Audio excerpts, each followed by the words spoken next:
will come out. What happened, what happened that fateful night to our daughter, and her best friend as they were, in their bed. What happened?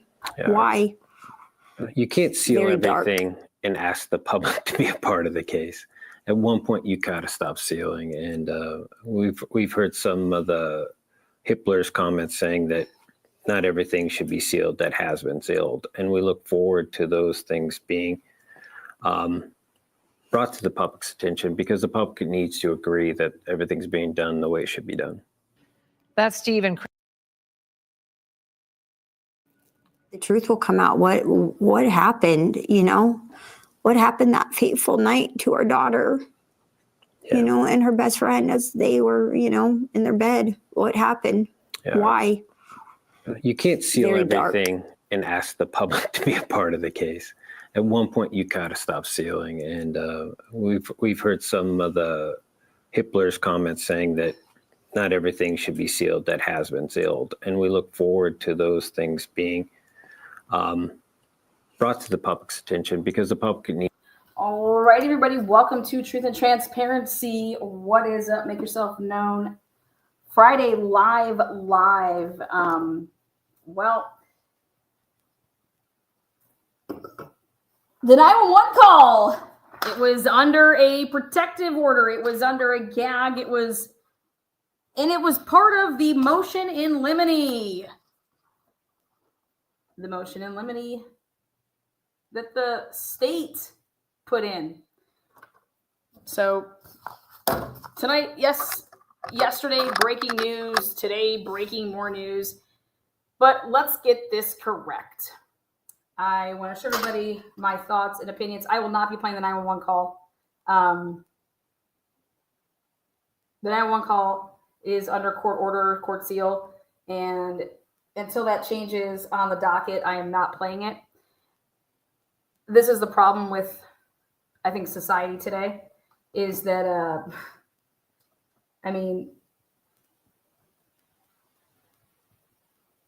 let's just put it to you this way.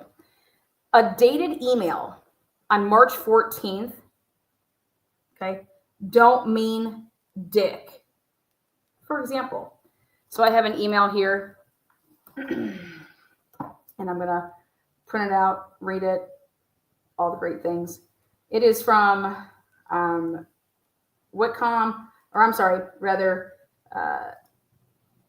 Dear Requester. This is March 14th, 2025. That's today. Okay? That is today. So it is a email from a professional limited liability company, allegedly in Spokane, Washington. It is WBM Witherspoon McVie Prokich. The date is March 14th, 2025. So that's today. Now, I want you guys to understand that an email dated today, or a letter with the big old letterhead and all that fancy shit, if it was dated today, March 14th, 2025, that has absolutely fucking zero relevancy for March 13th, March 12th. Okay.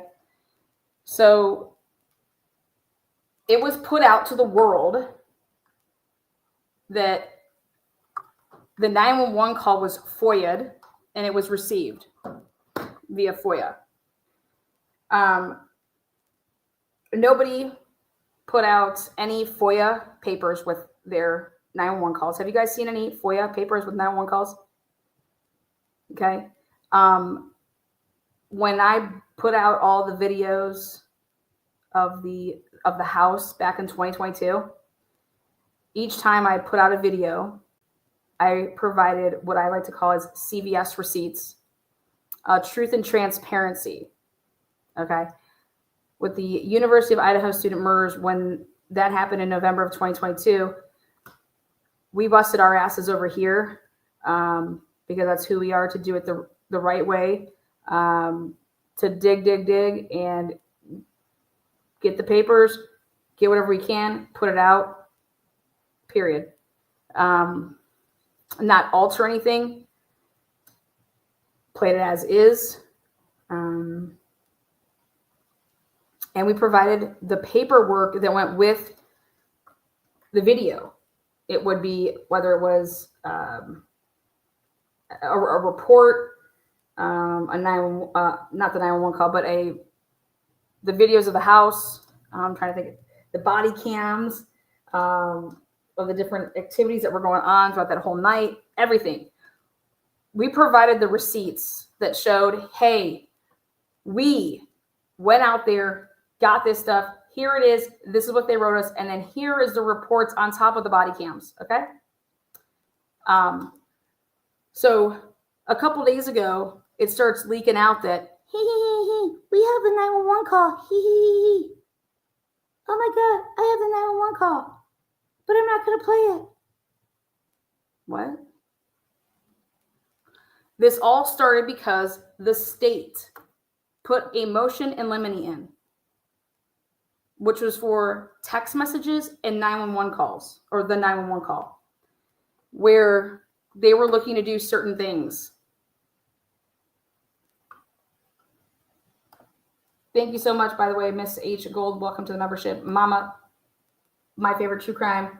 Whoop, 22 months. Chief, look out, 21 months. Love it. Thank you for not playing it again. Much respect. All day, every day. Chief, love you, Lana. Back at you, M. I know who you are, but I don't want to say your name or anything like that. But Chief, I know. Thank you so much. So the state put out a motion in limine for the text messages and 911. Remind yourselves this, though. The way that the text messages and the 911 and how they wanted to do all this, it was all, hey, we can get this in for XYZ. We can use present sent, but you guys have seen all the paperwork, okay? And the state clearly is doing whatever it's doing. And, but that word possibly limit the 911, possibly suppress the 911, things of that nature was being tossed around. Okay. And so after this gets put out there, Shannon Gray and Steve go live with News Nation, Brian Enton, and they talk about how, well, in quotes, Shannon Gray's pissed. I'm just pissed. You guys, I want a lawyer like that talks like that. Can I find a lawyer that talks like that? Because I love it. Okay. You don't see that every day. A lawyer that's going to go out there and say to mainstream media, I'm pissed.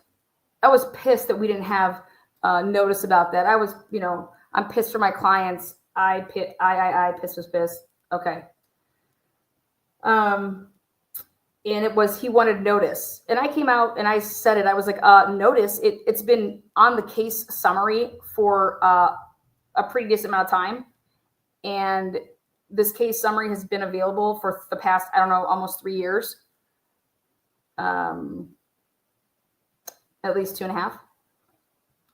And so it's all right there. And so if you're not able to give your client notice, then that's on you, because it was just sitting there waiting. I mean, it was waiting since like February 24th, I believe. And it didn't come out until March 3rd, 6th, something like that. Anyways,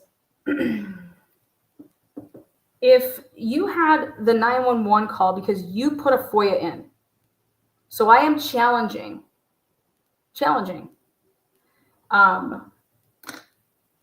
The people that had it days ago, let me see your FOIA. Let me see where you made a FOIA request and you got this information because of you putting that in prior to, which obviously today, because you've been playing it before today. Let me see your FOIA request. Show your FOIA.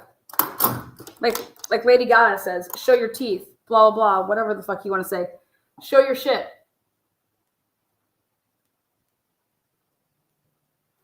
Dr. Latina.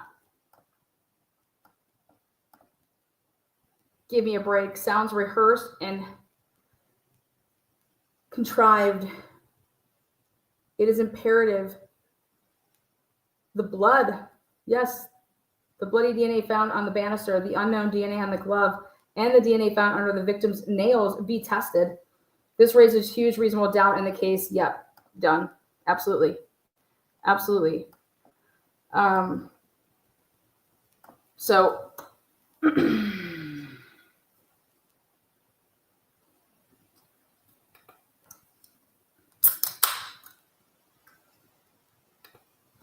so back to this whole ordeal. Let me ask you guys a question. Why didn't they put, if they would have got it through the FOIA request, why wouldn't they put out the 911 call, the whole thing yesterday? Why did News Nation pull it from their broadcast? Okay, the little part that they did play. Why was everybody dancing around it like a hot fire? Or like a crime scene? Why is everybody whispering?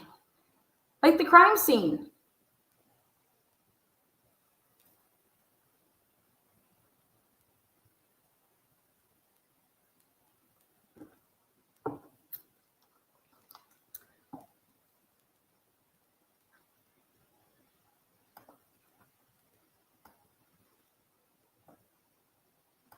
The truth will come out. What happened, what happened that fateful night to our daughter, and her best friend as they were, in their bed. What happened?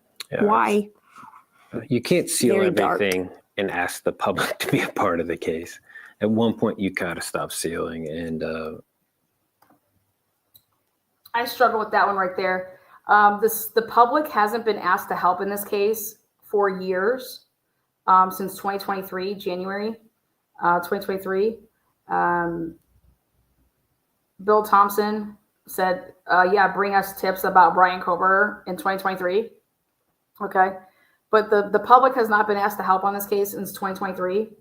So saying that you can't ask the public for help and then, I don't know, shut out the public. I don't know where the public was being... It was for the purposes of the suppression hearing, okay? Trust me, that being sealed helped the state way more than anybody. But that's what this interview's from. And so here, Steve has this interview. He makes it perfectly clear. The judge is saying that we're not going to be sealing anything, right? And then here Steve gets wind of, wait a second, you guys just put out the 911 transcripts, the text messages, and you're going to try to use what you kind of did at the grand jury, because remember, people from the grand jury spoke to Steve Gonsalves, and he was informed on a bunch of things. Or was it police officers that informed Steve Gonsalves? Either way, Steve knew about things that happened and transpired at the grand jury, which is supposed to be secret. But the moment that the state puts a motion in limine to who knows what's going to end up happening with the 911 call, somebody doesn't like that. Somebody doesn't like it. Now, if you think that the state puts a motion in limine in and then leaks the 911 call after they put a motion in limine in, y'all are out of your fucking minds. It doesn't happen like that. Go back and listen, okay, to the different interviews when Ashley Banfield talks about the 911 call back in the day in March of 2023. She talks about it. That broad knows things. She knows who was on the 911 call. She knows who's this, who's that. Okay. Trust me, I call her out when she's wrong. Okay. But that broad had inside knowledge about that 911 call.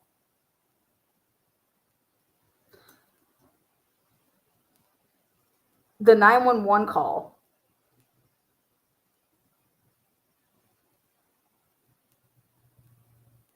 was given out way before way before March 14th, 2025, as in today. It is the real 911 call that you guys have heard. That's the real deal. 100%. That's the call. Okay.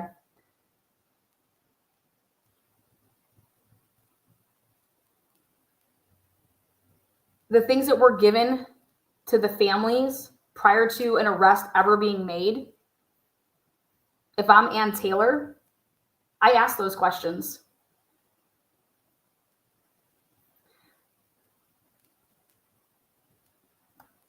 But what you've seen here today is people, hey, if we all put it out, what are they going to do? Put us all in contempt?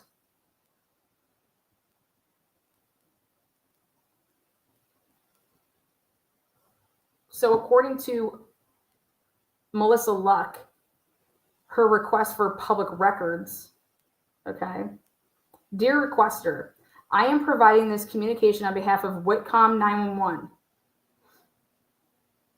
You have made a public records request pursuant to the Washington Public Records Act, PRA, RCW 42.56, the Whitcomb 911 for a recording of the 911 call involving an incident on or around November 13, 2022 that occurred at 1122 King Road, Moscow, Idaho. The quote-unquote 911 call recording. By way of background, on January 3rd, 2023, somebody got hella in front of this, or this is hilarious to me. This came out March 14th, 2025. That's today, guys. We know of YouTubers that have had the whole thing way before today of 2025, March 14th, 2025.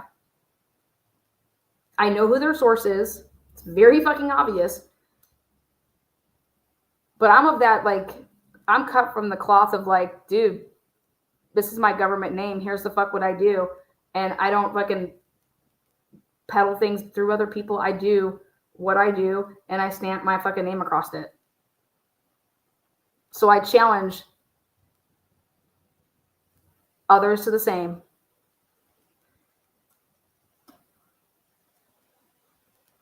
We won't see it though, trust.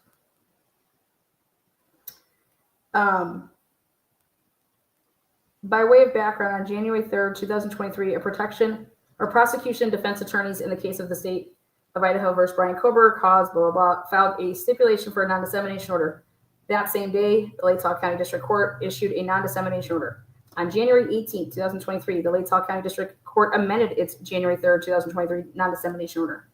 The January 3rd, 2023 and January 18th, 2023 non-dissemination orders prohibit the release of public records responses to your request. On January 30th, 2023, Whitcomb 911 filed action in the Whitcomb County Superior Court, seeking a determination as to whether Whitcomb 911 was required to disclose pursuant to the PRA the request public records, blah, blah, blah. And the case remained pending. Then, on June 23rd, 2023, the Latah County District Court issued its revised, amended non-dissemination order, which clarified the court's position and continued to prohibit the release of the public records response to your request. The court further clarified its order on June 23rd, 2023. Again, the June 23rd, 2023 order prohibited the release of the public records responsive to your request. Now, on or about March 6th, 2025, the Ada County District Court released a transcript of the 911 call recording. We have determined the non-dissemination order, as revised and amended, no longer prevents release of the 911 call recording in its redacted form and consistent with the transcript released by the Ada County District Court. Accordingly, please find enclosed a public record that is responsive to your request for the 911 call recording. Redactions to the 911 call recording. There are redactions to the 911 call recording that was put out by KXLY Media. So I believe they were one of the first people. As Daniel said, I'll wait to release it until somebody from the mainstream media releases it, right?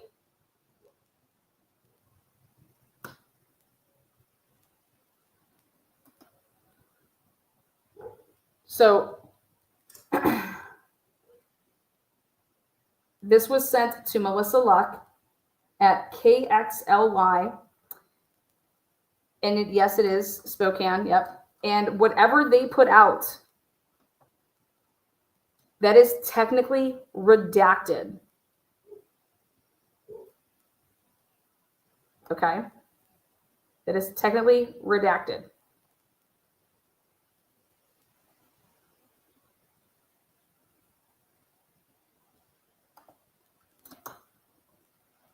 Can I just tell you what happened last night?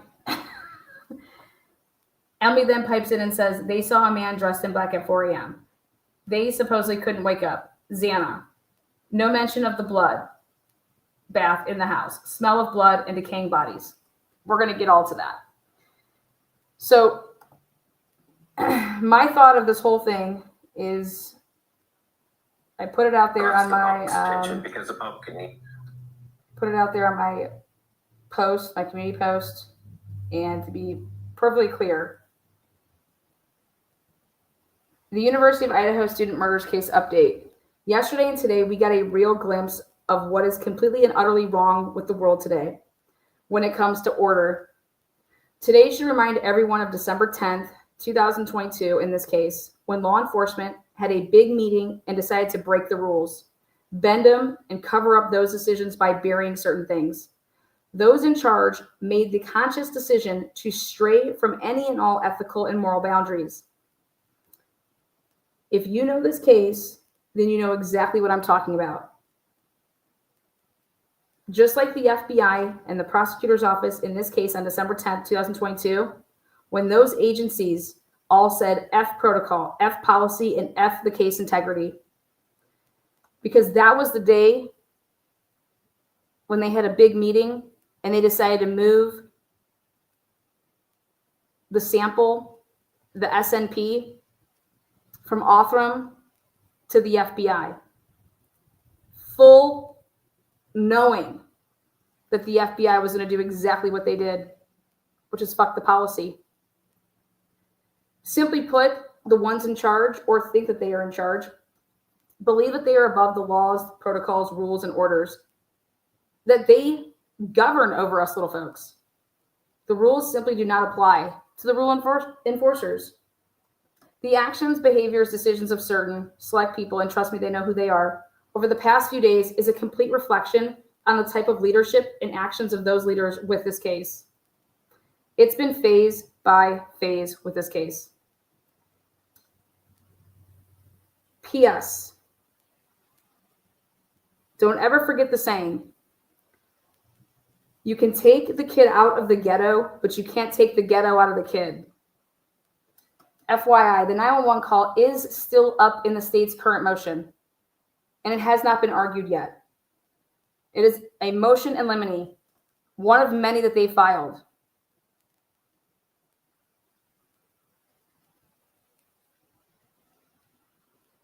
Just a couple weeks before this motion is to be heard, somebody felt that they were above the law.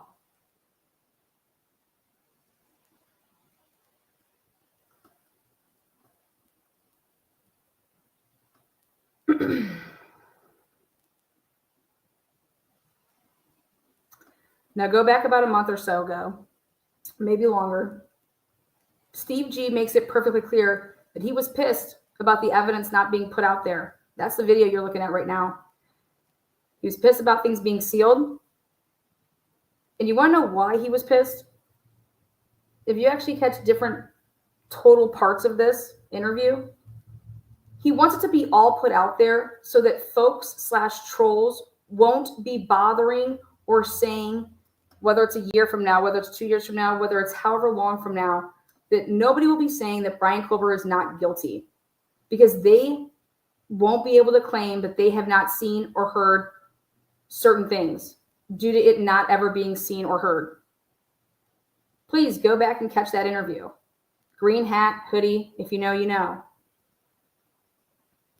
Looks like someone said F it all once the 911/text message state's motion limiting response came out. And I think it's safe to say that we all can agree that Ann Taylor didn't leak this video. I think it's safe to say that the state didn't leak a video, an audio that they are trying to control in some capacity with how they want to represent certain things.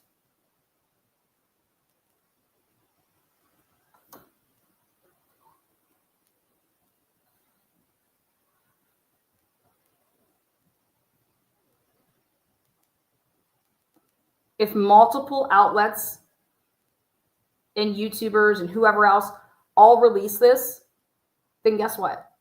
What are they going to do? Come get us all? Come get us all? We all going to be in contempt?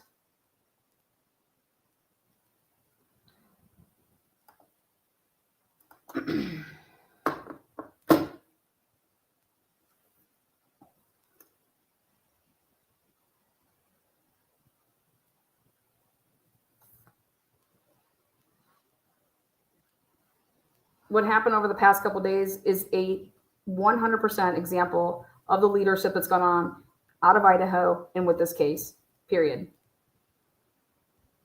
Period. Hippler, the ones that need you to do your job and to do it well, said fuck you. They said fuck you in your fucking order. They said fuck you, judge. I may run my mouth and give my opinions because I have that right. It's called First Amendment. But I don't believe that I'm above court orders, and I don't believe that I'm above the law. And I don't believe that I'm above policy and procedures and protocols. And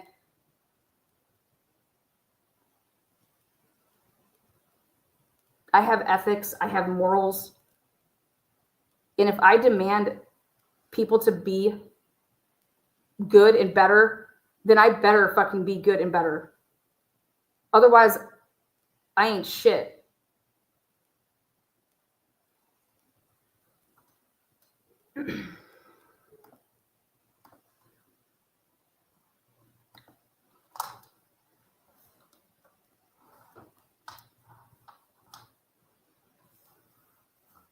You should ask yourselves, what was so important about getting this 911 call heard?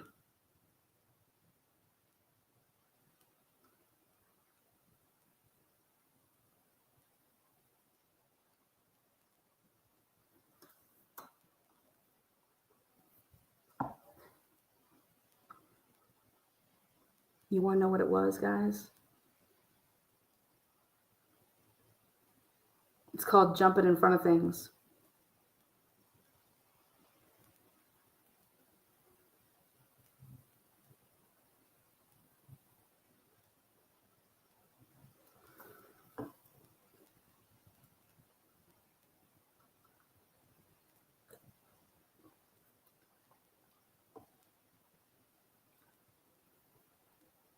To sit here and say that you put out the 911 call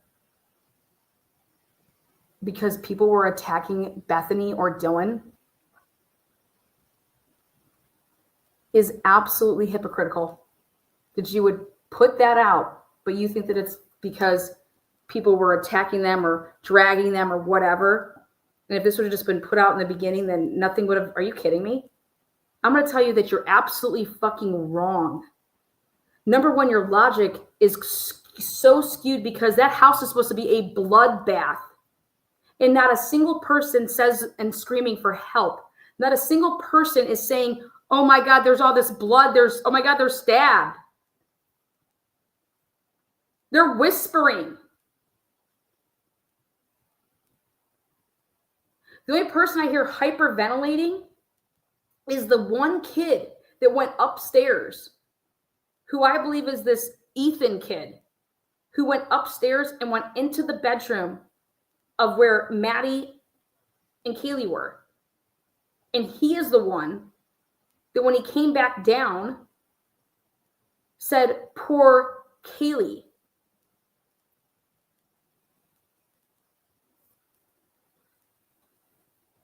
Poor Kaylee.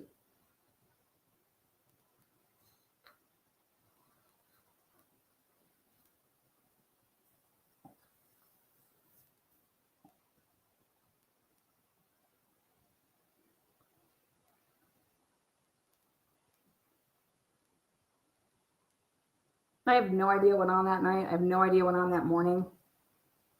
I have no idea what was going on in the months leading up to it. But what my channel stands for, Truth and Transparency, what I stand for, okay, is that I've witnessed a 22-year-old young African American male get railroaded by our criminal justice system.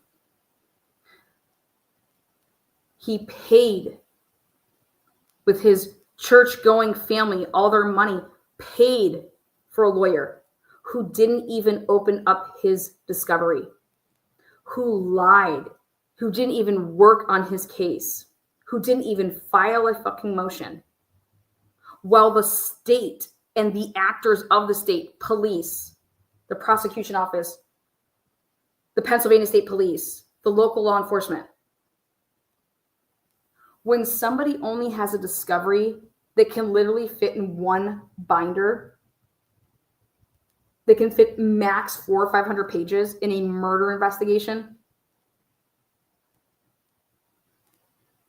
when there was nobody that wrote for a single supplemental discovery, did motions limiting, did motions to suppress, did a goddamn fucking thing.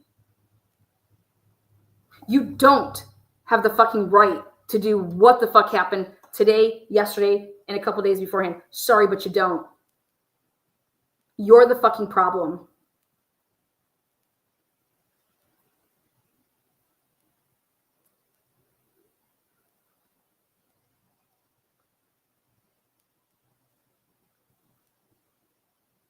The state putting out a transcript that isn't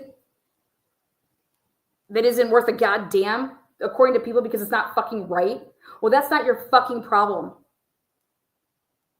That's the state's problem, isn't it?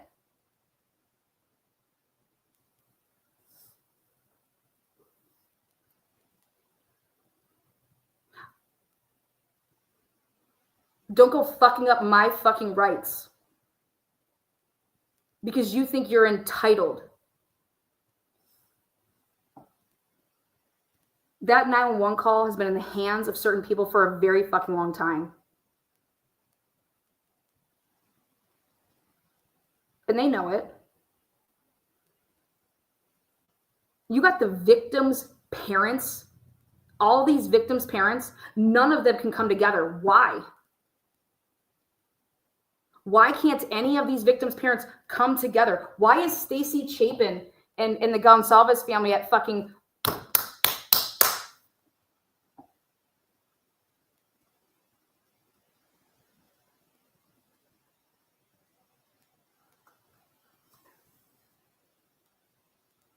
Usually in situations like this, people bond and people come together, the victims' families, and they're a united front.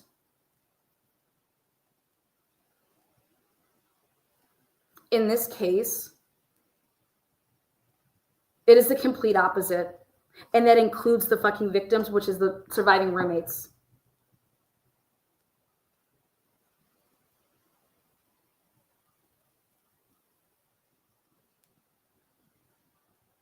If Brian Kober killed these fucking 4 kids, then Brian Kober deserves to rot in fucking hell.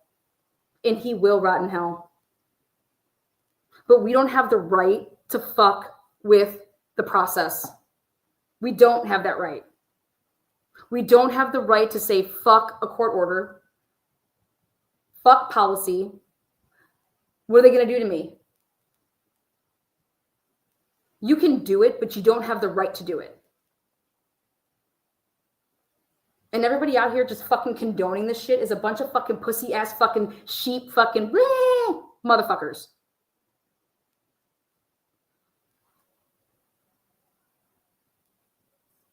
I would personally think that putting out the 911 call would re-victimize the people, wouldn't it?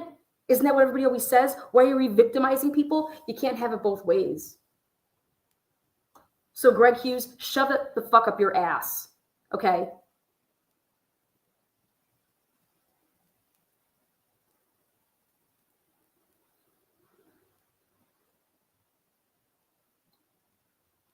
I hope you guys gave some notice to the fucking kids when you decided to put that out there, right? Did you guys all call them up and say, hey, we're going to play the 911 call, be prepared?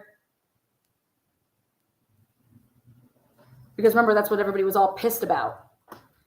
That I wish they would have given us some notice and talked to the victims' advocates before the state just went ahead and, if you guys think that the Gonsalves family and the state are on the same fucking page, y'all are crazy. Don't make me be the alpha. Don't make me be the alpha, right? Remember those days? Well, Steve Gonsalves just threw his dick up on the table. But my thing is, Steve, do it yourself. Put it out there yourself. Don't make these little YouTubers and these little media thing. Just put it out, start a YouTube channel, baby. Put that shit out there. You can do, I told you, I give you grace, baby. That's your kid. She was murdered. I'm always going to give you grace. You and Christy both, right? I've always told you that.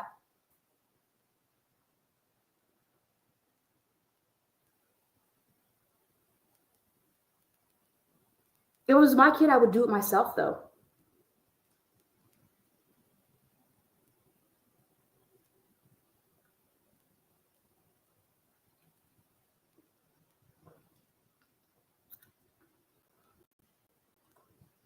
If you don't think that Steve Gonsalves heard that 911 call way back in the day, and any other parent that wanted to hear that, y'all have lost your fucking minds.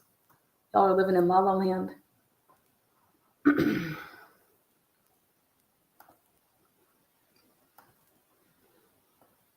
Amy says, Lana, did you see the Gonsalves made their Facebook page, but you have to pay for it now? Something strange with that. I haven't seen it. I don't go on there. I can't. I mean, when I say like I can't, it's not that I can't. I'm good. Like, Steve and Chris, they can do whatever they want. You guys, their daughter was murdered. Okay. Then the other daughter that is the friend murdered too, right? Okay. I can give you grace all day. Even when you're wrong, I can still give you grace, but I can still tell you that you're wrong, but I'm giving you grace, right? That's the difference, is I will always give people grace.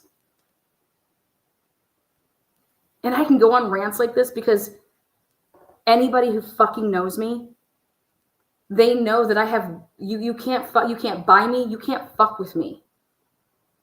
You will never fuck with my integrity. You'll never fuck with who I am as a person. I can look at myself every day in the mirror. I can go to sleep every day. When I can't go to sleep, it's because I'm working on a case. The only person that takes from the inside out from you is you.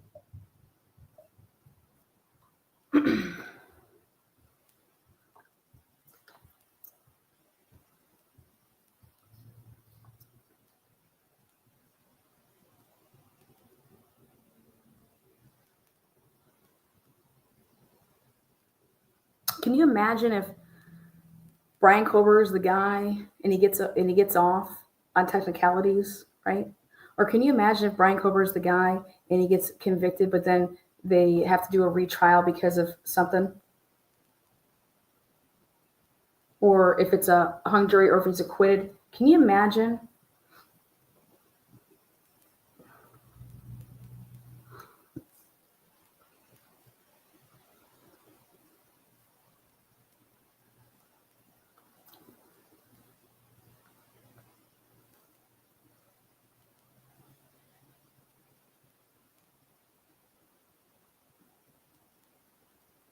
I have no idea what it's like to be any of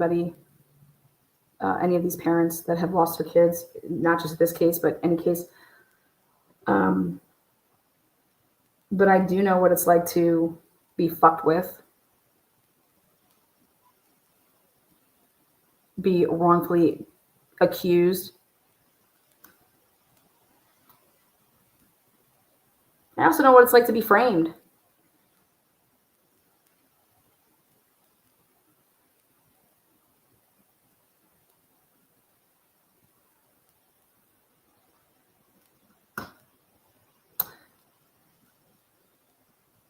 Just the human that I am, I could tell you this, that if I was to get murdered, there's no way in hell that I want somebody that didn't do it to fucking go down for it. That would make it worse for me.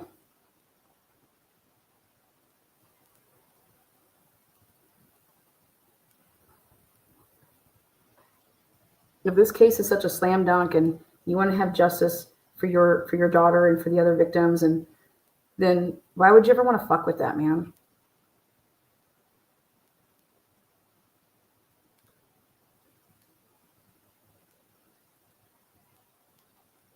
I would never want to be the reason that my kid didn't get justice.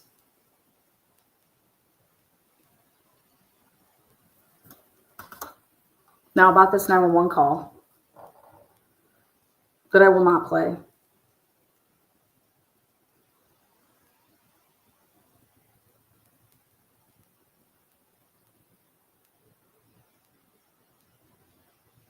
They can say all they want that calling earlier wouldn't have saved anybody's lives. I mean, who can truly say that? Who would even write that out there? For anybody that put that out there, okay, if that's what you need to think to make it better for you, fine. But that is not the fucking truth. Not in the slightest. Because 4 people were killed, not just 1. 4.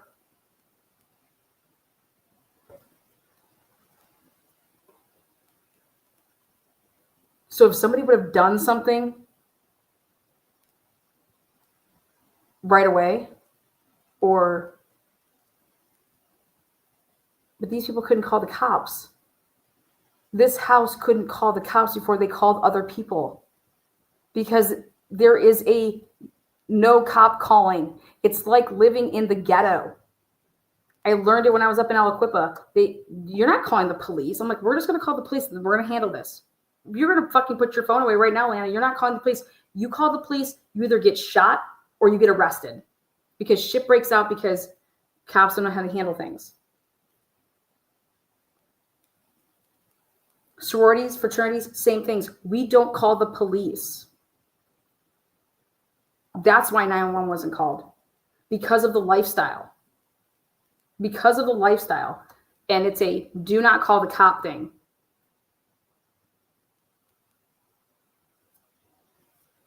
So y'all want to live in the Greek life? That's part of the Greek life.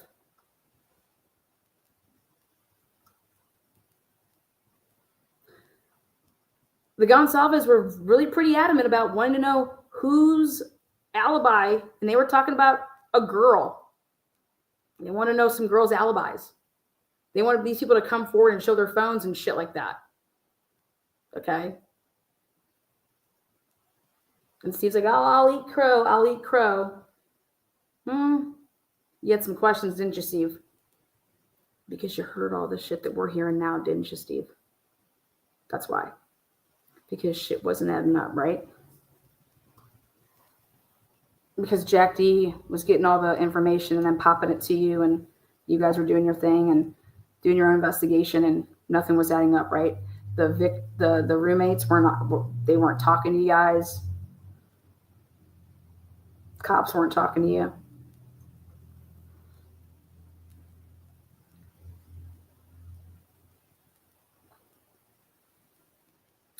Somebody had to keep pumping Steve Gonsalves with information. Because once you give him the 911 call, and if that shit was to ever get leaked, what would happen? Like, fuck, that's going to be on me, man. How about this? Do you think the state's going to go and investigate how that happened? What do you think Hitler's going to do? What do you think Hitler should do? What do you think Ann Taylor should do?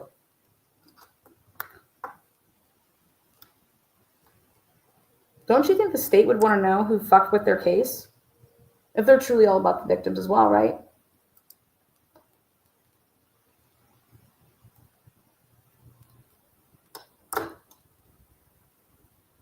Dylan called her dad 20 minutes before they made that 911 call. 20 minutes. 11:30. Not a call. She was texting, a text exchange. I hit up my boy JLR because he did a nice video back in the day on Dylan's dad. And he's like, yeah, I'm scared of Dylan's dad because he's a domestic abuser. That's what he told me. JLR does his homework. He's a digger. This 911 call, you got a bunch of kids.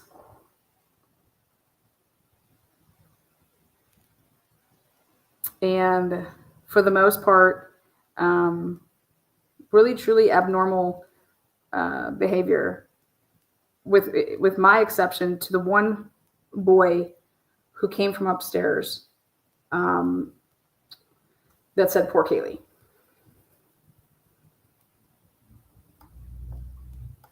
And I think it comes across as like a whispering way because he's kind of like hyperventilating a little bit. So he's trying to like say it.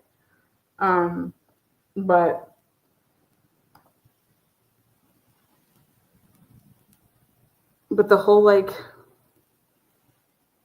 let me tell you about 4 o'clock in the morning. Somebody thinking that road is named Kings and you live on it is really troubling for me. Only because, like, do I think that it's who they say? Yeah, but I'm just like, what the fuck? Kings? Like, you know your address is not Kings.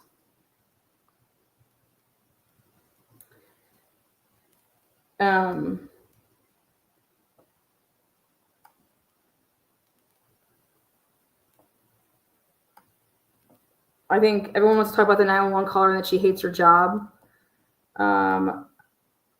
Think about taking 911 calls all day, and that's your job, right? It's like something. It's a job. Either you have to do it a certain way. You can't. You got to be like focused, dialed in, zeroed in. Okay, so people can say, "Yep, she hates her job" or whatever. That woman who took that call, they got Dispatcher of the Year in 2022. Just so you guys know, she's a Black girl. She got Dispatcher of the Year.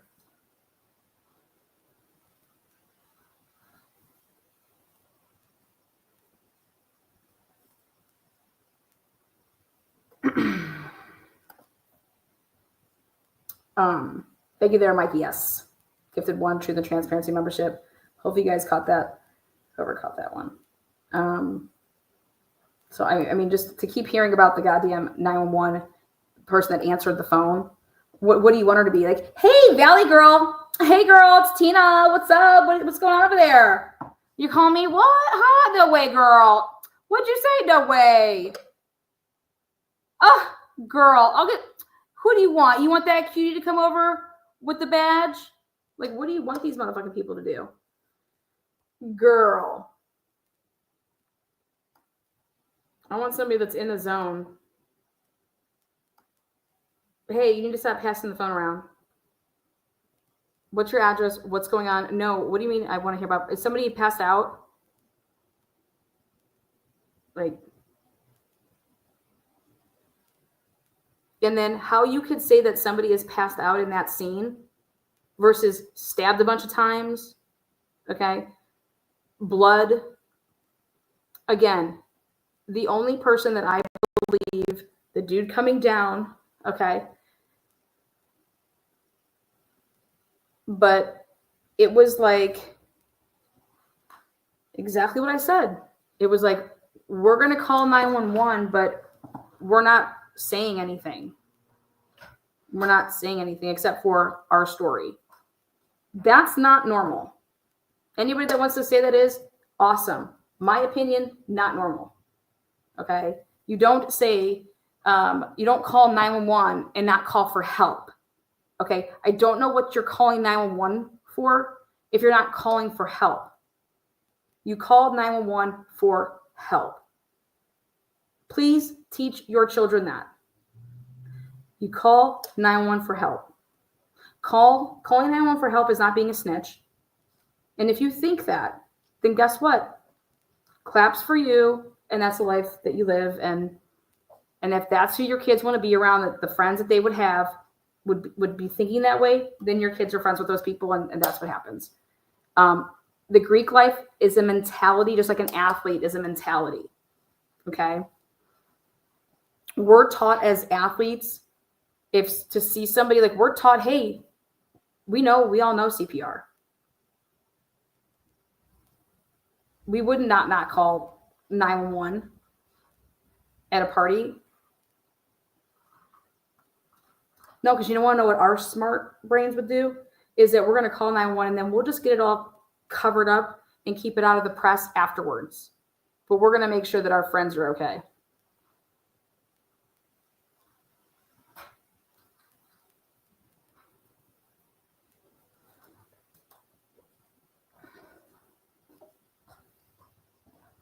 For those kids to even think that I can't call 911 because I don't know what happened and I don't want to get somebody in trouble, that tells me that they don't think that it's a stranger. Because why would you care if you had a stranger in trouble? Y'all catching that? Okay? Think about it. If I don't want to tell my mom something, okay, I have no problem telling on a stranger. None. Fuck that stranger. You know what I mean?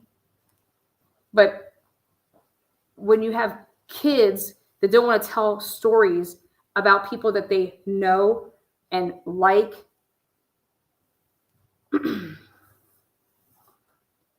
you have no problem telling on people that you don't know. You have all the problems in the world telling on people that you know.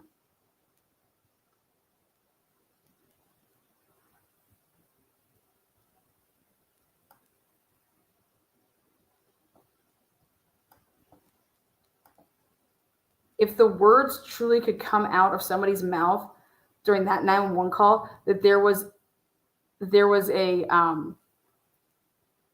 man in the house or whatever the lingo was at 4 a.m. At 4 a.m. there was someone in the house. Are you fucking kidding me? If they can remember that, okay? If they can remember that, then you weren't in no frozen shock phase. You weren't shit. You're texting, you're calling. You continue to say, please answer.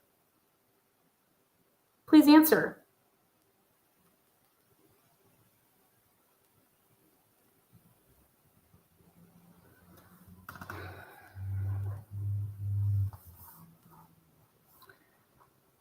You know, if we took every 911 call off of the fact of somebody acting like, or we hear them in a terrified way, how many 911 calls have people acting terrified and they're actually the killer? That happens every single day, 24/7 on Dateline. So take that.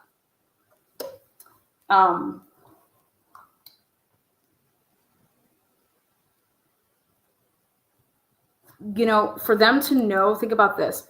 For the girls to know the time was 4 a.m., okay? Think about this. If it was all a blur, oh God, I don't know what time was that at?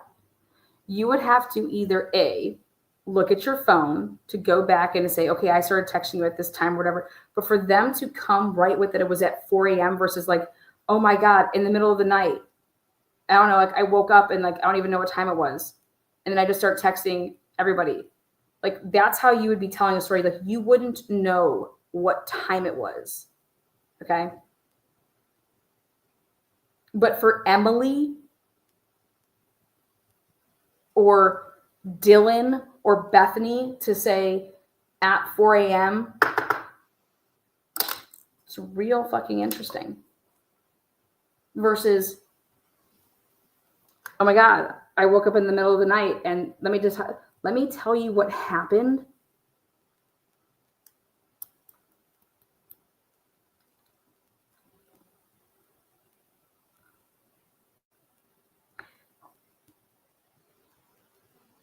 I truly wish that the 911 dispatch wouldn't have cut her off. Think about what would have come out of her mouth.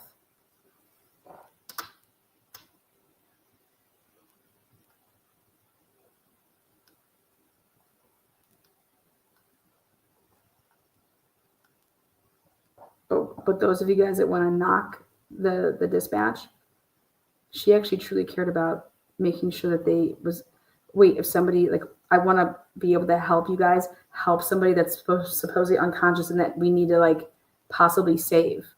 So like your story ain't shit. We need to render help, aid.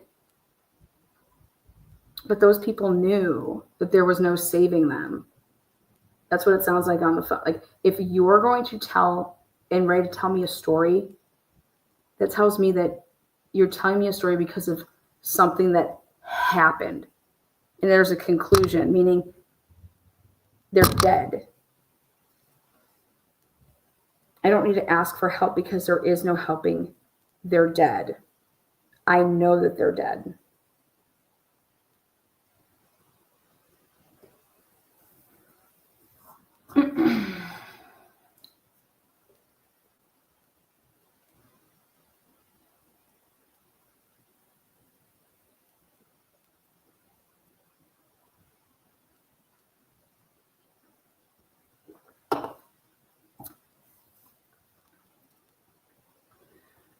The other part is you get that true raw emotion, not from Emily, whoever takes over the phone, but that true raw emotion really comes from that heavy breathing. Okay. But do you understand that nobody wanted that phone? Nobody wanted that phone. Even when it was passed off to Hunter. Okay. Go back and watch the videos from 1122 King Road of all the partying. Nobody wanted to what?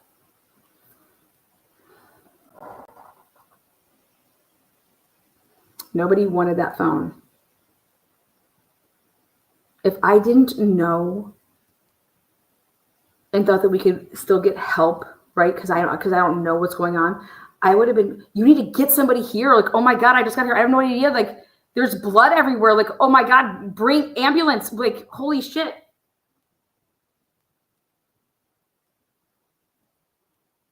Why were those kids like, we need to get out of here? We need to get out of here. We need to get out of here.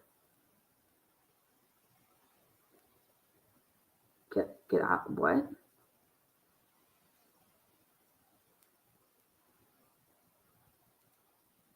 We need to get out of here. Now, like, come on, you got to come on, we can help them. We got to help them.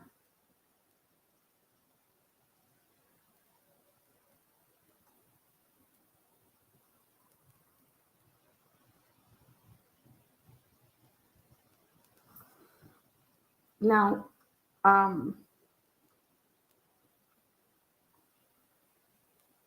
this is going to sound maybe bad to some of the people, but I can tell you this. Back when I was in college, like, we didn't have the type of cell phones that we have right now. And people can say that, like, I'd be crazy for doing this, but I promise you, there's no doubt in my mind that I would have been recording everything. And I know that sounds fucking crazy to maybe some people, but that's just who I am. That's who, like, the type of person that I am. Like, my critical thinking skills, like, would have kicked in like this, and I would have known immediately that this is not normal. Like, what the fuck? And at that time, I don't even know if I could trust the people that summoned me over the house. You know what I mean?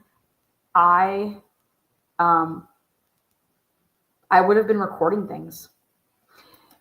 Think about every time we go to grab our phone to start recording something. I would have been taking pictures. I know that sounds weird. I would have been, if I couldn't help at that point, you know what I mean? I just, there is no way that I'm running out of there. Because I would be the person that's like, first I would make sure that I'd have to go up to every single person to make sure that I couldn't help them. Because you guys, I wouldn't know if it just had happened and I could have saved them. Why would I think that they had been dead since fucking 2 a.m. or 3 or 4? Why would I ever, that would not be registering my mind. My mind wouldn't be registering that that this would have happened so long ago. My mind, you're kicking into like, I would have to know that I couldn't help them. It's like a firefighter when you go into a fucking building. Like if you know somebody's in there, you're going to try to help them. Like that apartment or the house has to like explode. You know what I mean? Like you're not, but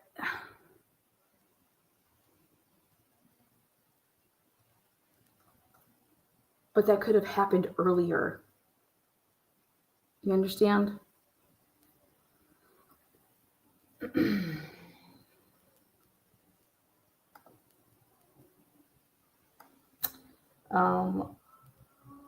Let's see. Colleen, I appreciate you, and we record. I get it. Yeah, I would. Like I said, maybe that doesn't sit well with people, but it sits well with me. I record when, like, weird stuff, I don't know, something's off. So you're accusing them? Who's accusing them? Excuse me? I'm accusing a lifestyle, I guess. Maybe I'm accusing parenting. Maybe I'm accusing fucking the word I used was that none of this is normal. When you call 911, you call for help. 911 isn't a fucking love connection. Hey, let me tell you about my fucking day. 911, you call and you get fucking help. Nobody called for help. I have no idea what happened.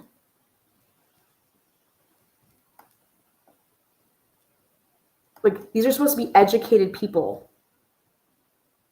911, what's your emergency? Can you send an ambulance? Can you, we need ambulance. My roommates aren't waking up. There's blood everywhere. So I'm accusing nobody, Kimberly. But how good does it feel that I had to highlight your name and it's in green, ho? I love it. Keep paying for that shit, girl. Or was it given to you by one of my lovely members? You're accusing them?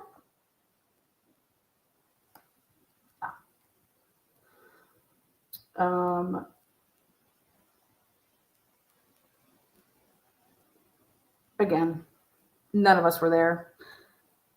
None of us were there. But somebody had to come out and make sure that we got in front of some narratives that we're getting out there. Because we got the world. When we got mainstream media saying stuff's weird. Oh, shit. We got mainstream media saying stuff's weird. We got mainstream media talking about, they're going to say the sheet's planted. We got all this stuff. Now, things might be shifting. We can't have that. So we just got to make a ruckus.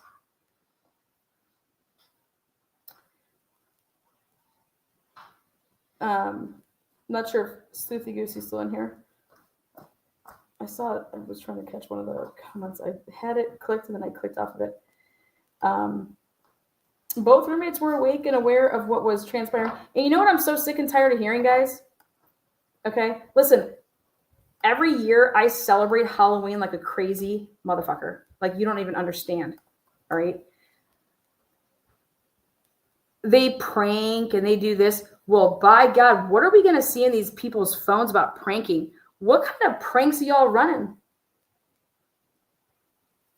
What kind of pranks are going on in Moscow, Idaho? That you would think that people running around stabbing each other to death is a prank. You guys, the university and the Greek life there, go do your research. 60% of the kids that go to Idaho are in Greek life. That is a ridiculously high number for universities. That university and Greek life runs that fucking place. Moscow ain't shit without that university. If we don't have kids bringing their mommy and daddy money up into this school, and so we can charge their credit cards, just like we all did in college, and they give us our money and then we spend it, then we're not making it here. Like our businesses. So We can't have this.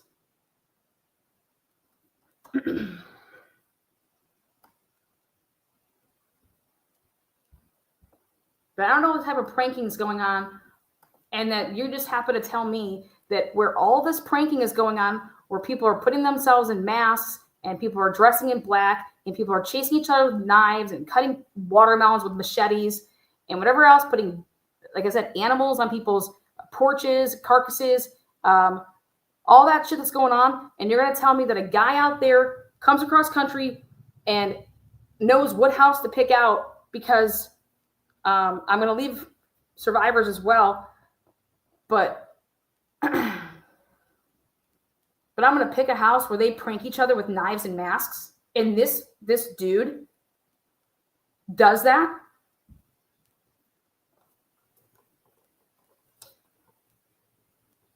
It's pretty wild. It's pretty wild.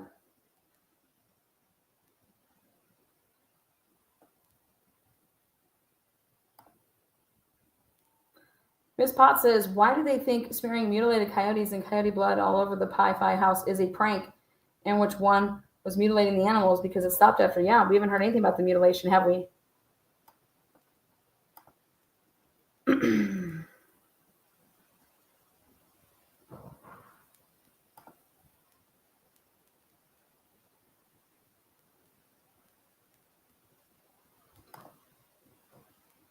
Just go right in the comment section. You guys are pussies for pulling it 2 nights ago. But then again, they didn't have the FOIA request, right?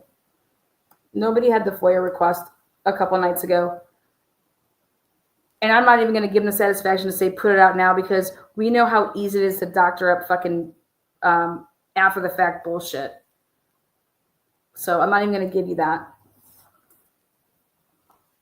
Anybody, you want to put something out and you have it and you got it from a FOIA request and I have this and I'm putting it out here. Here's my FOIA request because I'm such a badass and I figured out a way to get it, lay it out.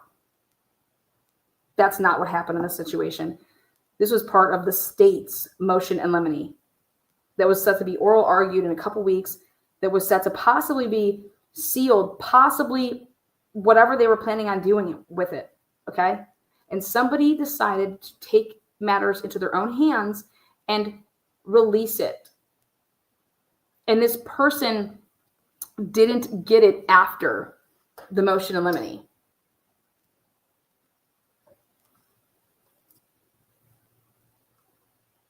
This person has had it for a very long time.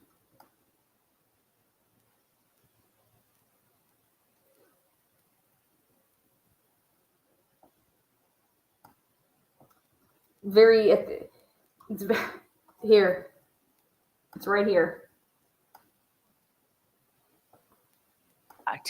And the parents of victim Kaylee Gonzalez were speaking out about that. The truth will come out. What happened, what happened that fateful night to our daughter, and her best friend as they were, in their bed. What happened? Yeah. Why? You can't seal everything and ask the public to be a part of the case. At one point, you got to stop sealing. And we've heard some of the Hippler's comments saying that not everything should be sealed that has been sealed. And we look forward to those things being brought to the public's attention because the public needs to agree that everything's being done the way it should be done. That's Steve and Chris. Who cares about what the public fucking thinks? I care about what the jury thinks. That's it. Okay? I don't care what some fucking YouTuber would say or this, that, or the other. Because I don't watch any of the shit. So, I would want to make sure that, after the fact, I want to see it all. The public, this just wouldn't be on my mind. This just wouldn't be on my mind.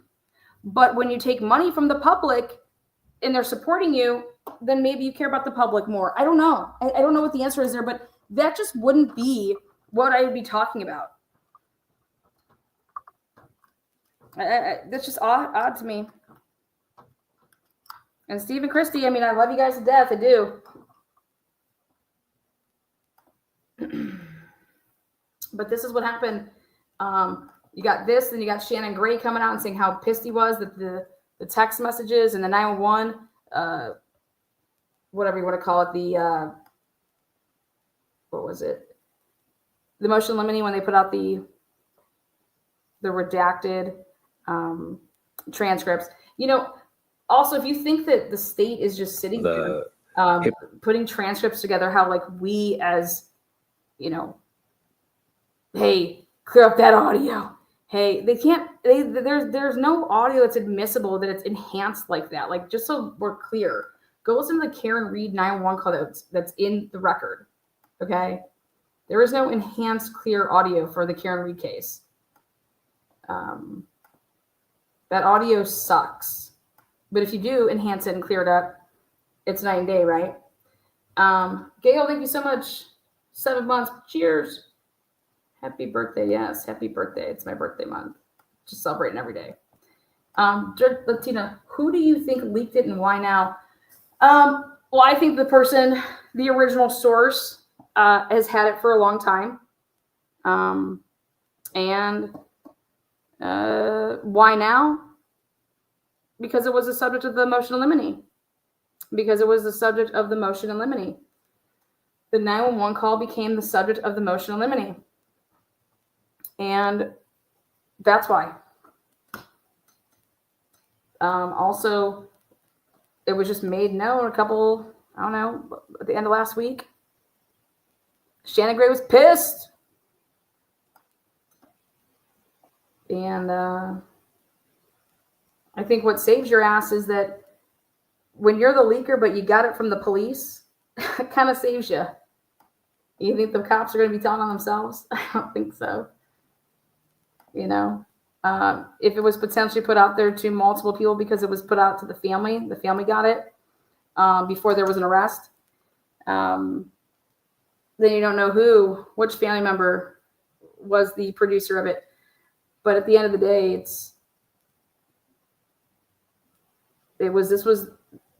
there's a huge hearing coming up for motion in limine, which is like basically another suppression hearing to see what's in and what's out. And so there's a lot of big things coming up. And all I know is that Steve was just asking the prosecution to hold, hang tight, don't give in, don't let Kohlberger take a plea deal. Because he says that that's coming, because he said that this case is just so sloppy and that there's so much evidence. Well, all I see right now with this case is a bunch of fuckerage, and it started from day one with poor leadership, and it's continued, lack of integrity, and it's Idaho. So,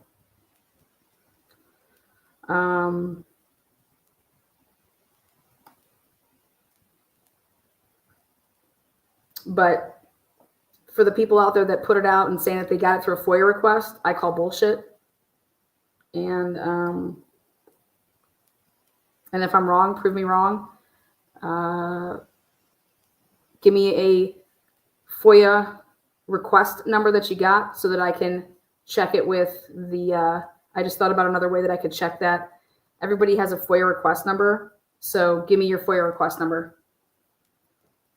And if I'm wrong, I have no problem going live and saying, hey guys, guess what? I was wrong.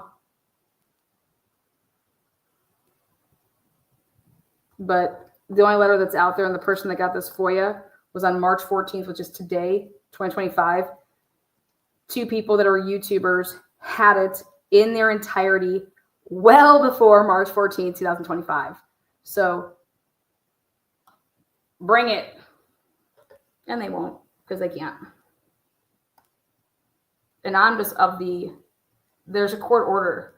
Why you would ever want to be part of breaking a court order, and then needing it to be more or less covered up after the fact.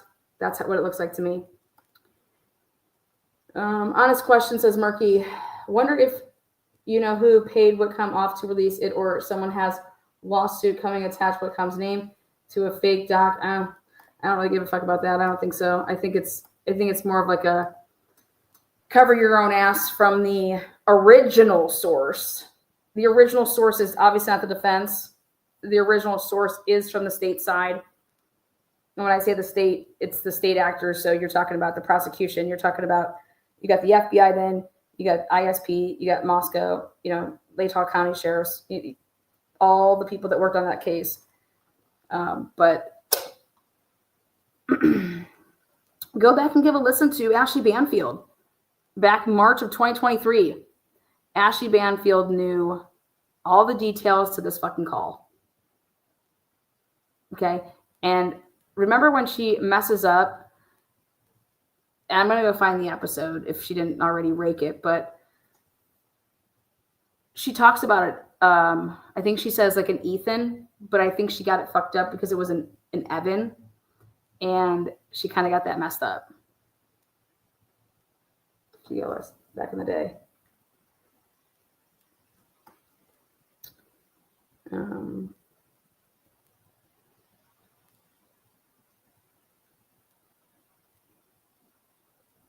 What else you guys got for me? Yep, I refuse to play it again until I see on the docket that it's off a what do you call it? This is part. I mean, everybody who put this out there, they were all part of being prior to, like,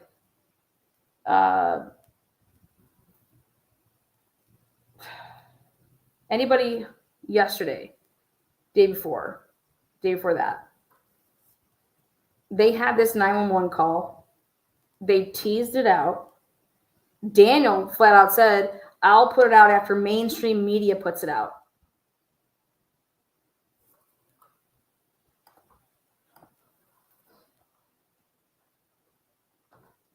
That's kind of weird. Why not put it out?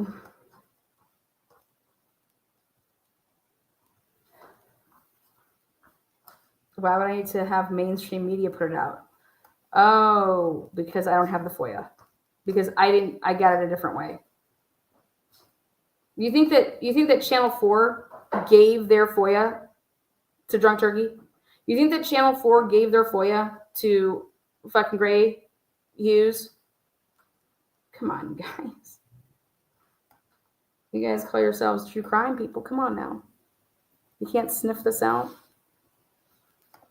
I'm not blaming parents. Fuck out of here. I'm saying they want everything to be public. Here it is. And the parents of victim Kaylee Gonzalez are speaking out about that. The truth will come out. What happened, you know? What happened that fateful night to our daughter, you know, and her best friend as they were, you know, in their bed. What happened? Yeah. Why? You can't seal everything and ask the public to be a part of the case. At one point, you gotta stop sealing, and we've heard some of the Hippler's comments saying that not everything should be sealed that has been sealed. And Ashley Banfield played Gray Hughes, okay, for she had Gray Hughes on her show so that she could have him play it, and then she says, and they played 10, 15 seconds, and she's like, we've independently verified it. And I think I wrote in there, and I said underneath the video, I said, just like you independently verified that Ann Taylor was power of attorney over Xana's mom, is that about how accurate your independent verification is? Fuck out of here. 100% the 911 call is authentic, is real. The 911 call, though, that is out via Channel 4, Spokane, it is in a redacted form because they redacted the cell phone number from the call. That's what I hear.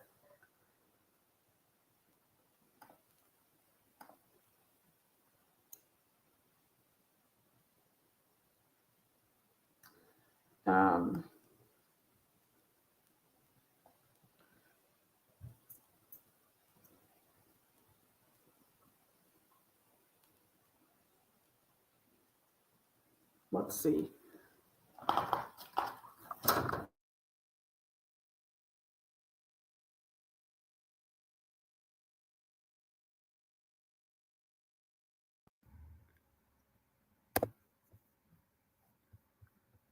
I got something else. Let me just take this one down. I got another one.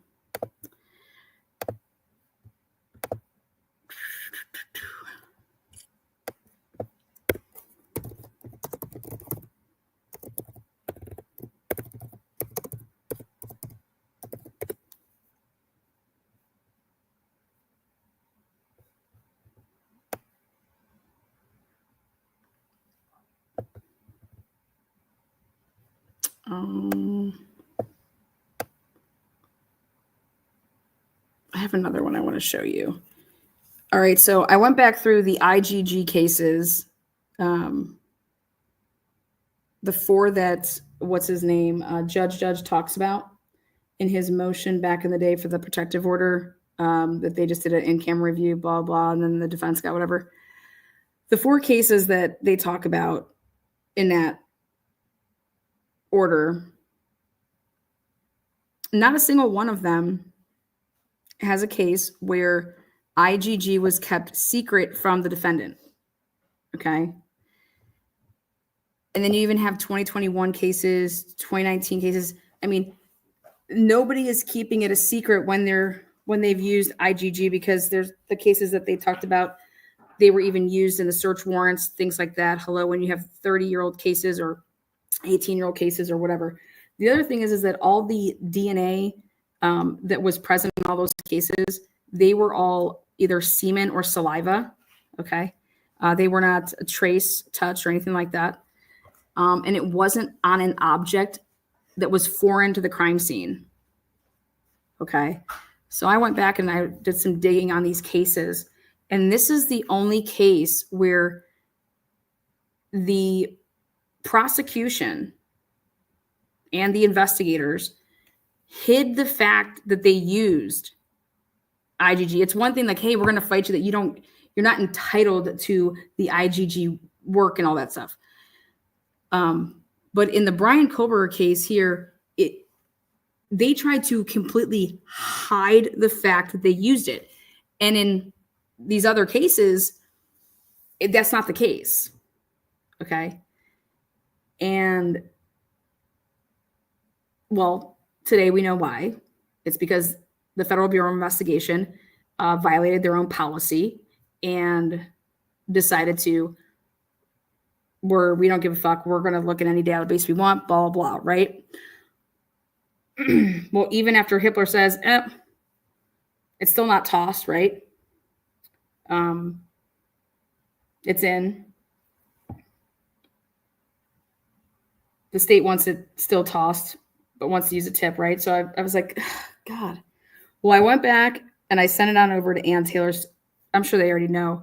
But in 2 different documents that have been filed with the state, in one of the documents, they say that the FBI was given the SNP from Othram. And then in another document, they say that Idaho State Police got it from Othram, and then they sent it, meaning Idaho State Police sent it to the FBI or gave it to the FBI. So there's actually 2 different on-the-record motions, a communication docket, where they claim that the FBI got it from Othram SNP, and that where the Idaho State Police gave it to the FBI. Very interesting. So going back now to, I'm going to play something for you. So Ashley Banfield.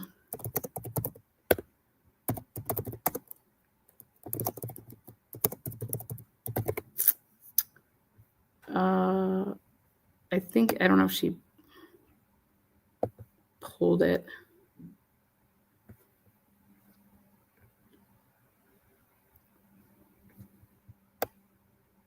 She was pulling stuff.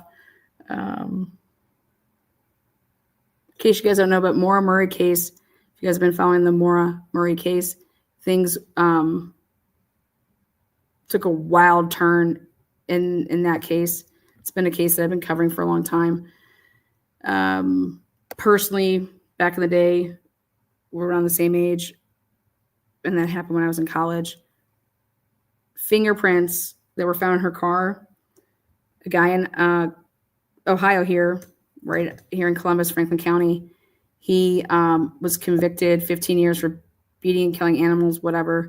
But his fingerprints, this guy that was a West Point cadet, Stephen Baldwin, it's his fingerprints that were found in Maura Murray's vehicle.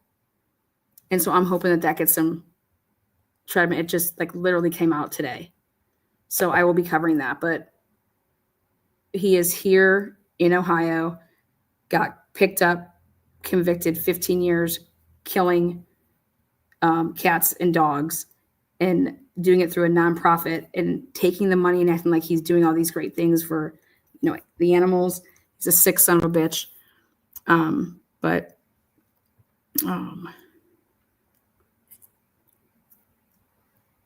So any of you guys been following the Mowery case? Literally, it's going to rock the nation here over the next week.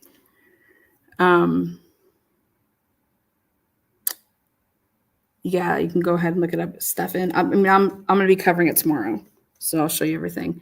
I actually talked with Renner, who's been following and podcasted it, and he's actually from Ohio too.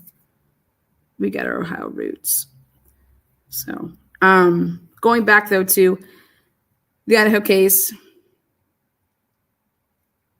I have this debate with Bella like every night, okay? And she gets on my ass and she's like, man, you ride the fucking prosecution so hard, and blah, blah, blah, blah. She's like, I think you're biased and blah, blah, blah, blah. And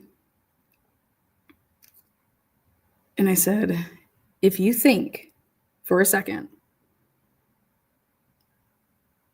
that I would ever want Bryan Kohberger to be in a quote unquote, get away with murder or get off, as people say, then I can't believe that you're around me in this moment in time.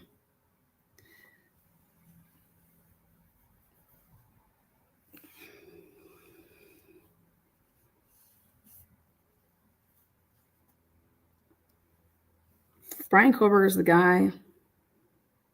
I'm confident that the evidence will reflect that. But if the evidence does not reflect that, and if the investigation is fucking horseshit, then that's what it is. Because we need the system to be a certain way for the reason of Sheldon Jeter Jr.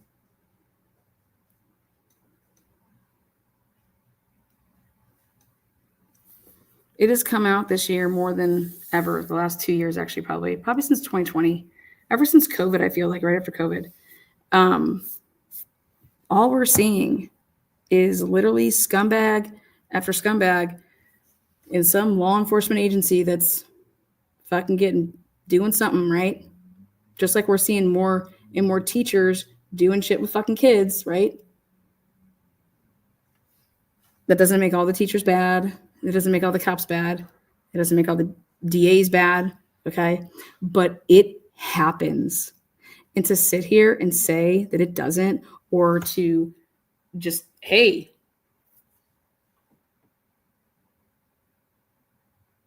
make a report. Hey, turn over your chain. Why would you need to hide the chain of custody on anything? How would you ever think that you're going to be able to get away with that down the road? You know what I'm trying to say? Like, how do you even think that you're going to even be able to argue that and that someone's going to back that up? Wow.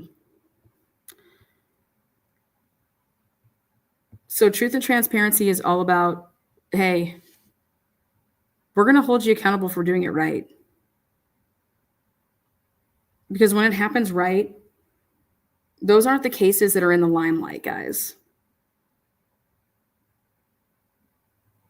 The cases where there's the amazing cops and the amazing prosecutors and the amazing men and women that are doing an amazing job protecting us, those aren't the cases that are in the limelight, because those aren't the cases that need the attention, right?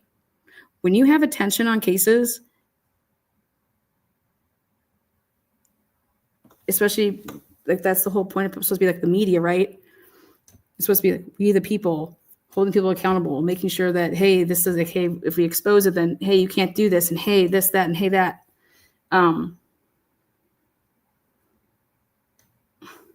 The fuck are you talking about? What are you talking about? Lana, did you just say you believe BK is guilty? Hey, how about this? Romina, Janine, romaine lettuce. What if I did? Who the fuck cares? I can think whatever the fuck I want to think. But no, clean out your fucking ears. She's gonna be like, oh my God, I can't believe I'm never coming to this channel again. I don't give a fuck. I'm joking.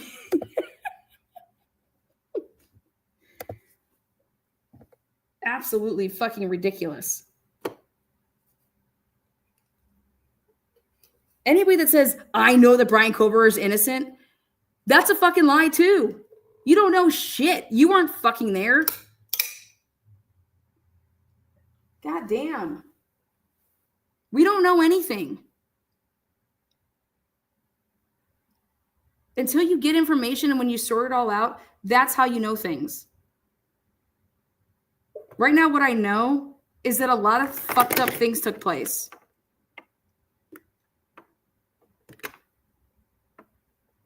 And I think it's pretty obvious why it had to happen that way. Because they didn't have anything. They had no leads. They have all this fucking blood. They have a fucking sheath. They have fucking allegedly DNA on it. They have all these things, right? And there's nothing popping off, right? Supposedly, right? That's why this case to me and how the state is going to present this case and say, we had fucking nothing. We had nothing for a month. Probably 5 weeks.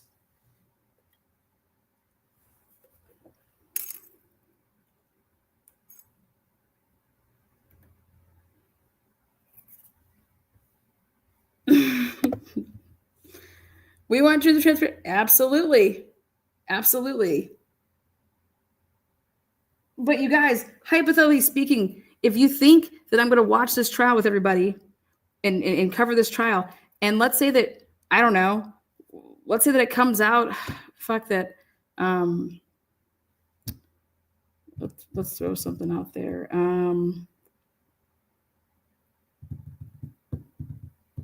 Let's say they have video of Brian going to a trash can, okay, hypothetically speaking, in a fucking McDonald's parking lot, all right? And he is pulling off a Barry fucking, what was his name? Barry Morphew, and just running around town and putting shit in garbage bags that are in McDonald's parking lots. If that was to come out at a trial, like the day after, if that was like, let's just say to come out, and that they have this video somehow that we don't even know about, and Brian's running around all these garbage cans like Barry Morphew was, and just fucking unloading shit, right? Right? If you think that I would communicate to my viewers that that's nothing to see here, he's just fucking throwing away his, I don't know, dirty underwear,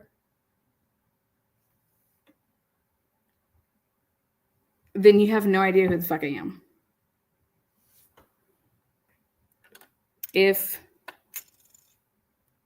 I don't know,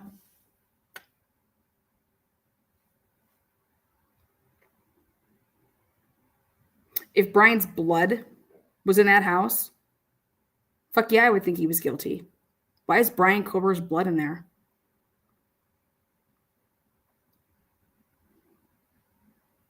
Right? Well, according to Howard Bloom, somebody could have planted it with these vials. Exactly, Sandra. Show me the case. Show me the work. Show me the case. We want to instill here Truth and Transparency that all of it matters. You're not going to fuck me and my rights by fucking somebody else that ultimately fucks us. No, you're not going to fucking, you just do your goddamn fucking job. And then go and present it. You're not going to hide stuff and seal stuff that the public should see. But just because you go and you do it doesn't mean that I can just go and do whatever the fuck I want because you did that and violate fucking court orders. Like, no.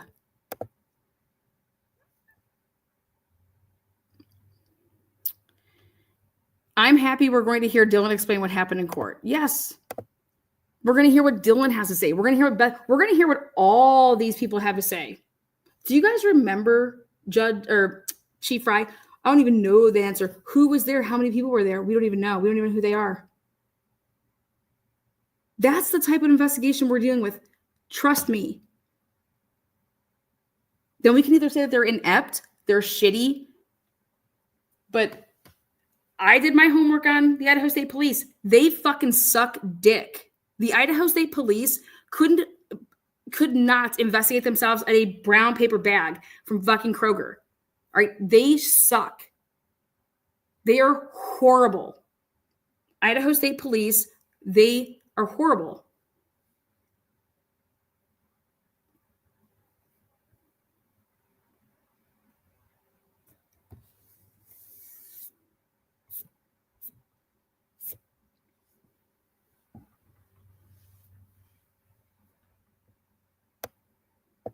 But you are who, like, you're a representation of your teacher. You're a representation of your byproduct.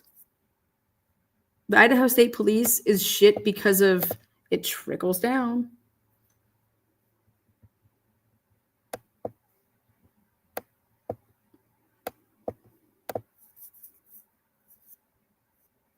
So yeah, I have no idea what happened there. Brian Kober constitutionally is innocent until proven guilty. And if you don't believe that actual sentence, then you don't know a damn thing about where you live. Okay? In the United States, you are constitutionally innocent until proven guilty.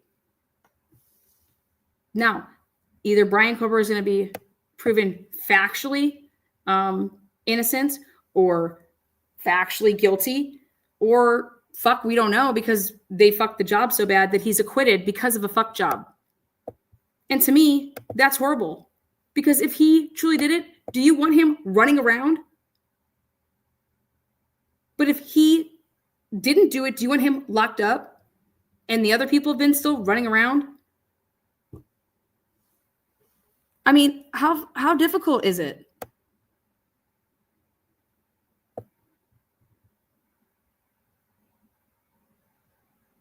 I have no idea if Brian Kober's innocent or guilty. I can just tell you that this case, just like the Delphi case, I don't like shady characters. There is no place for shady characters in life or death situations, which is what we have here. People were dead and somebody killed them. Somebody's life is on the line for the deaths of other people. And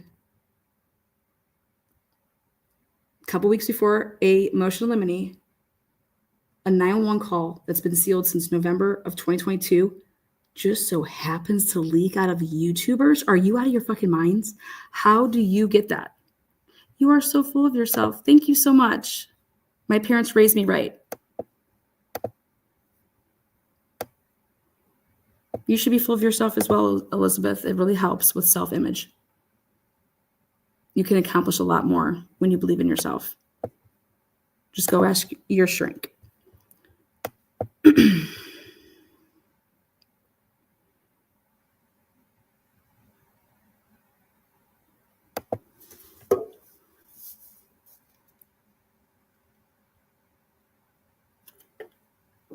At least Elizabeth has her balls and tits in the right place, and she threw them up on the table.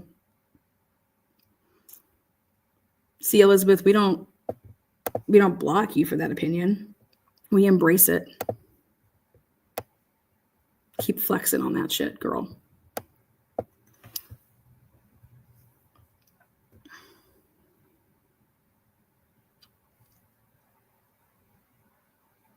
Brian Kober, says Elizabeth.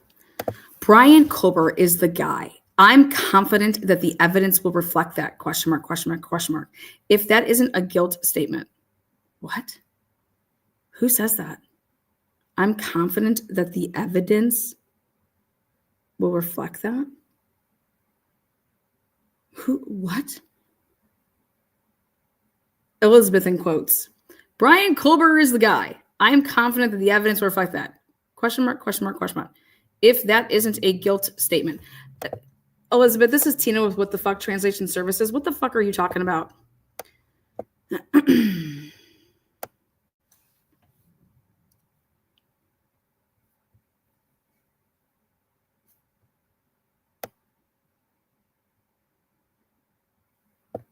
Elizabeth, we don't even know what time the crime was.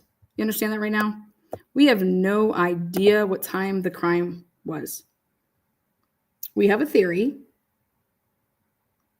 upon the state's theory of the case, okay, of what time the crime is. And they're putting their eggs in that basket based on pranksters right now.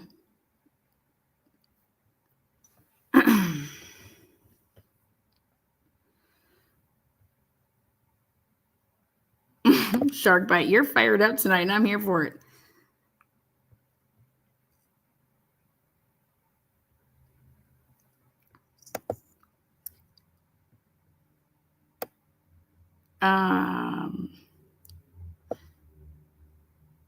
So was 911 call just released and it could be thrown out? No.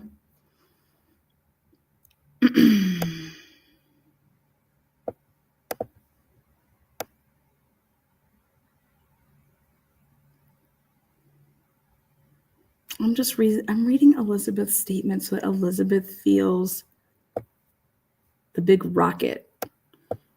I'll let him have it, as Bev says. I need to put in my little.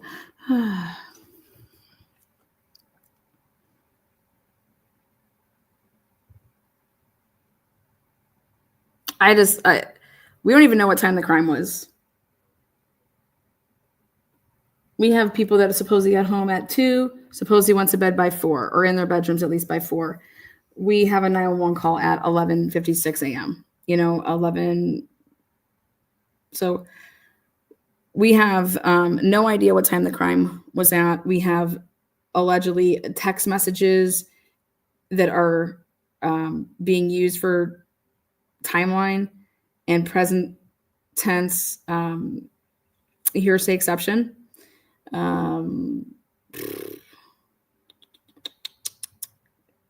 Yeah. Mm-hmm. So guess what you got to do if you're the defense? You're going to go through those girls' phones and you're going to find where they're fucking with each other and they're sending text messages when they're fucking with each other. And you're going to say that, but here in these text messages, you weren't being serious, right?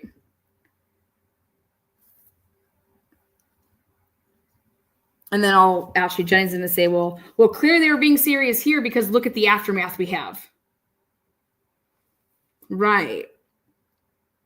So they knew about the beginning math, though, when they acted like they didn't know anything at 11:50.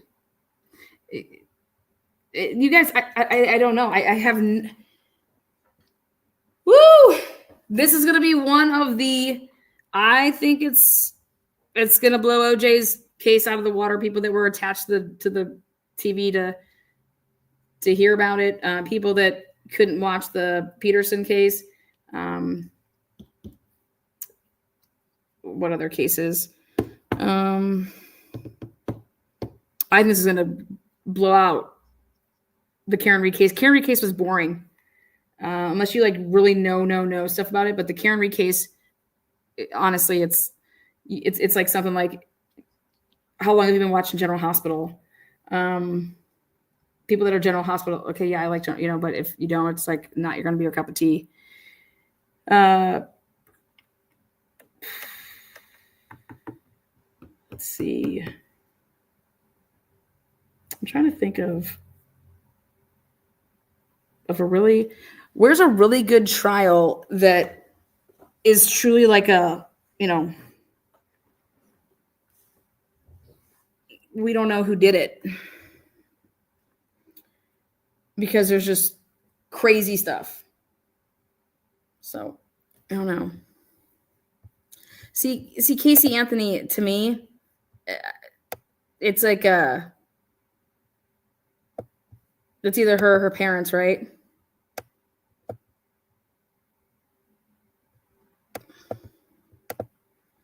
You know what? What would be a case that would take this is like the JonBenet Ramsey case. Okay, there you go. The JonBenet Ramsey case. Think about the JonBenet Ramsey case going to trial. Okay, think about that. Think about if the JonBenet Ramsey case went to trial. All right, and they put somebody up, because you got everybody thinking it could be the mom, it could be the dad, it could be the brother, and then let's say they bring somebody in that isn't any of those people, right? That's a very similar case to me that would be like, you had people in the house, they were there when it happened. How the fuck did that happen? Then there's just this ransom like note. Who would know that the dad just got that type of a bonus? Shit like that. So think about if the JonBenet Ramsey case would go to trial and it was somebody that wasn't part of the family and they did it off of IGG. Okay. That's what the Kohlberger case to me is like. It's somebody has no ties to the case. What I mean, like these victims, no, and it's just like, we didn't ever interview this person. We have no idea who this person was. And IGG led us to that person, just like the Ramsey case would. Think about this. On JonBenet Ramsey's underwear, there was DNA. But this DNA, when they started talking about it, it was like, well, she just put on the underwear from the packaging. It could have been from the person that packaged the underwear that worked, for the packaging company, yada, yada, yada, yada. Okay. I see so many similarities with this whole, like how crazy is that? How crazy is, wow, there's DNA on her underwear and it's not hers and it's not the family's, but it could be the potential person that packaged the underwear because she got the underwear for Christmas and she put it on and didn't wash it before.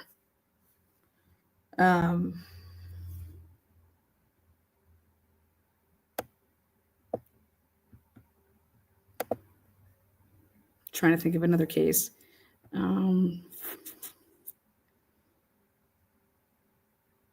Okay. The Chase Merritt and the McStay family case. That case.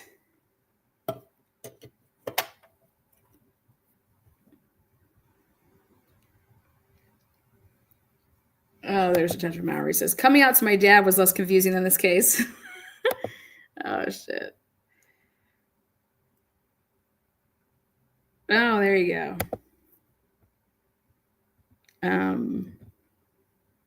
All right, let me ask you guys a question. Think about this.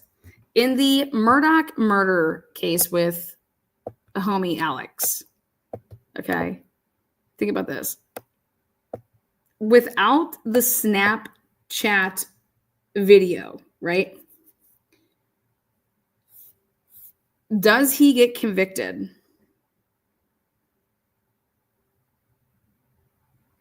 Does he get convicted? I mean, that was like,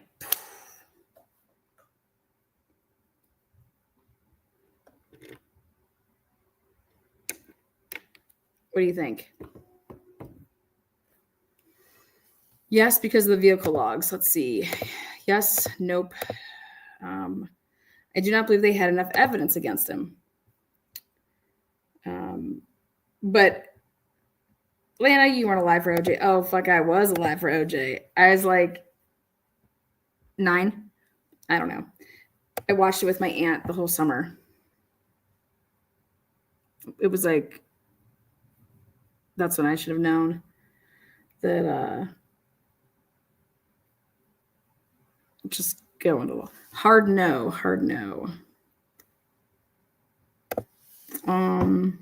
All right, guys. What about the Karen Reed case, you guys? What about the Karen Reed case?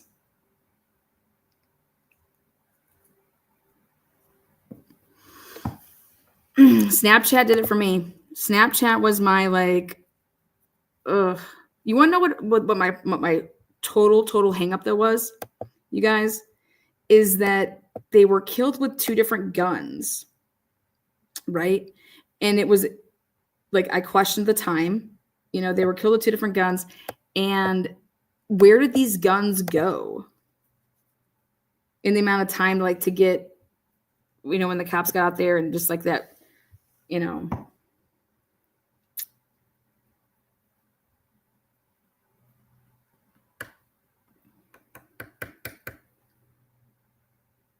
Because a lot of people wanted that mofo dead.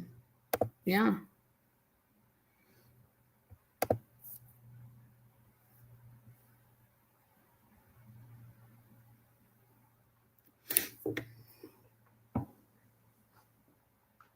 Right? Karen Reed's innocent, right? Karen Reed was framed, y'all, right? Karen Reed was framed. If you believe that Karen Reed is innocent, just for the record, like, there is no doubt about it.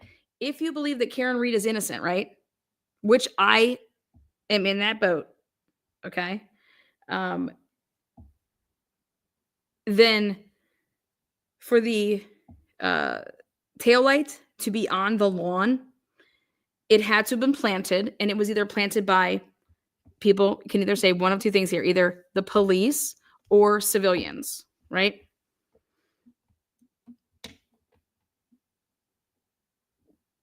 So if you believe that Karen Reed is innocent and you can't look at this case the same way that you look at the Karen Reed case, then you do not possess, like, I don't get it.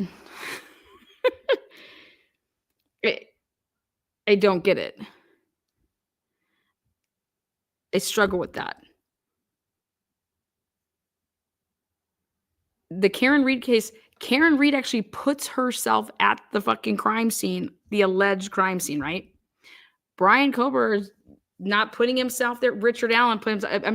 I'm trying to show you guys, like, to compare the cases, and there's certain aspects of it. You know, you have Karen Reed calling John a fucking pervert, and you know, go fuck yourself, you loser, right? So it's, to me, if I believe that Karen Reed is innocent, then I have to explain how that taillight is on that fucking lawn. Okay. And I'm going to start by explaining it that the time of the crime wasn't when they say it is. Just like in the Kohlberger case. And trust me, that's Anne's theory, because it's in there if you look in the footnotes. Because the time of the crime is centered around the people that waited 9 hours to call 911. You understand that? That's the same fucking thing with Karen Reed. If Karen Reed hit John O'Keefe and put his ass in the fucking lawn, you're telling me all those people that were just staring out the window the whole fucking time, left and right, every single one of them, didn't see that body, didn't see Karen hit him, right? Just like the roommates didn't see anything, didn't hear anything. Oh, well, we did, but we just thought they were just joking. It was a prank. Karen Reed was in a shock phase. No, they'd be like saying, like, Jen McCabe and all of them were in a shock phase, but we didn't. It's so for me, that's my hang up, is when someone just comes in and says that Brian Kober is so guilty. I'm like, whoa, okay. Lana, how do you explain the DNA? Well, that's like me saying, well, how do I explain the car taillight of Karen Reed being in the lawn? There's only one way that you can explain that. Let's be honest. Right? And we all know what that word is. But in Brian Koberger's case, there is actually a couple other ways to explain that. Because it's not semen, it's not saliva, it's allegedly invisible skin cells that were shed. Trace, touch, DNA.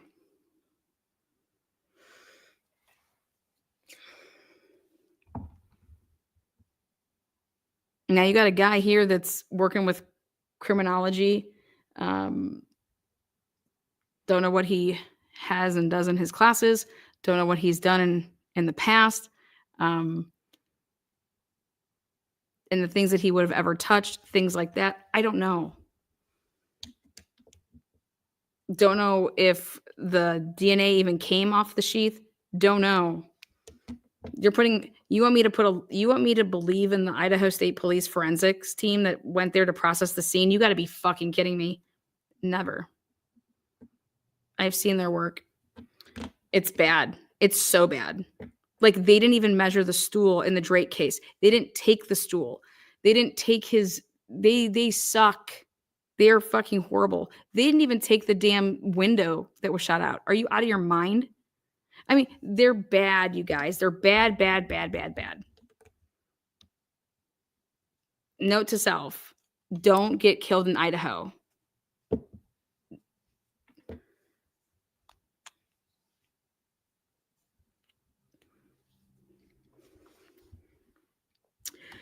Karen Reed 2.0 is going to be wild. It has the rock star legal team.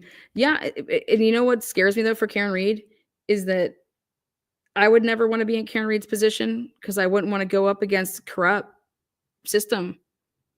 Okay? Like, it's scary. Like, you have no idea what those jurors are going to come back with. I mean, we listen to these interviews, and I'm like, I cannot believe that these people are jurors. How the fuck did they get impaneled? You know what I mean? Like, what they're thinking. Like, it's crazy. I mean, Richard Allen case, you guys, there is DNA there that's not his at the crime scene. How the fuck does Richard Allen get fucking convicted off of that 43 fucking second video? Are you out of your mind?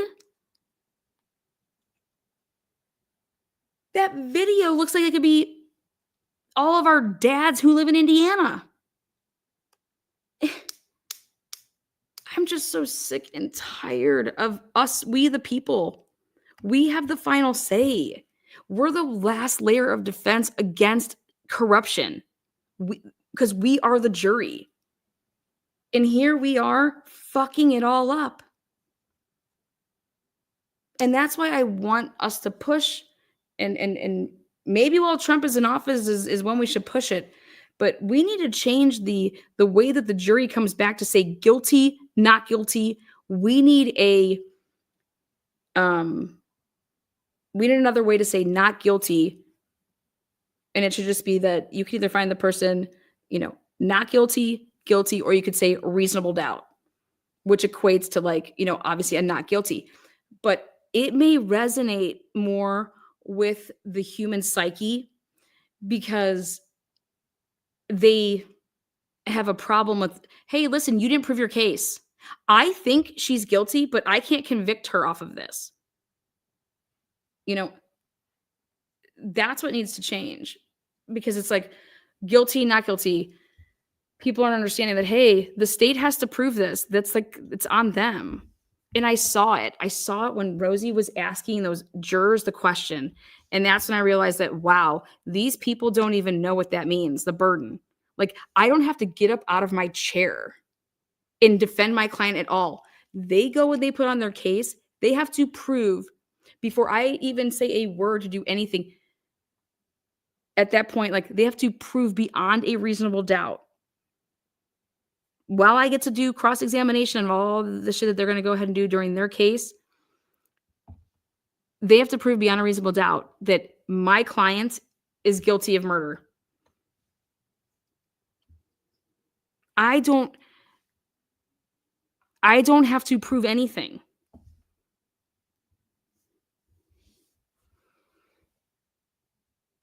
But the psyche, I don't.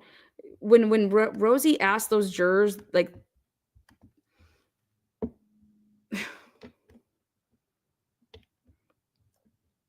just need to take time with just the jury and say and give them situations just so you can see how they answer. We were making fun of Nick McClellan about the whole snowman thing. Fuck it. Do situations like that just the whole time. You need to see how these people are thinking because it works two ways. If you can't get to A to B to C relatively okay, when somebody says, oh, yeah, I need to, oh God, I needed to have all of this before I got to Frosty. No, bitch, you just don't get it. Okay. I can't have people that don't get it. Either way, either for the state, like, because then they're going to be easily influenced by somebody that's going to be in the jury room to say, this is what this means. And oh, okay, now I get it.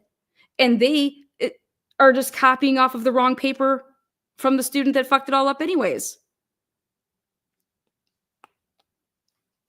So you need very strong, opinionated people, and put 12 strong, opinionated people in a room together.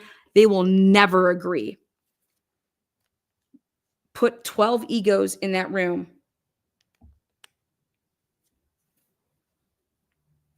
I can't get my family to pick the same damn place to go eat. Remember? Dinner. How do you get 12 people to agree that we're all going to go out to fucking, I don't know, Red Lobster tonight? We're all going to go to Jerry's. Yeah, right. You can't get 12 people on vacation to agree. You know, hey, we're going to go to all you can eat crab leg tonight. No, I really wanted to do that on Thursday. They have karaoke on Thursdays. They don't have it on Tuesdays. How are we getting 12 people so easily able to agree that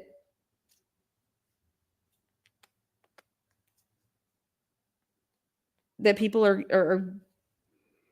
guilty beyond a reasonable doubt in cases that are just like, ooh, it's kind of, ooh. Crab gives me hives.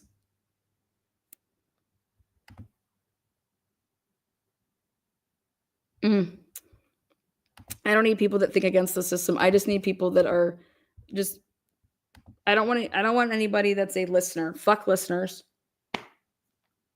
Listeners, what I've realized and watching these, going to these cases and seeing this shit in person, they're the, oh, okay, fine.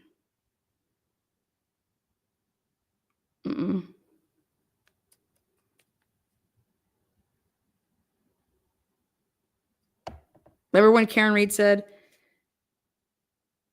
man, when they said hung jury, I was like, I'll take it. I'll take it. Because she's like, for the first time, I thought like, oh my God, I could not be going home. And like, I'm in that courtroom and they cuff you right then and there. And you just, you're just walked off and it's over. You never see you're never a free person. There is no like, I'm going to go home and put, feed my dog or my cat, like just everything, just my cell phone, nothing, just it's pretty wild. It's pretty crazy. Like there is no like saying goodbye to anybody. It's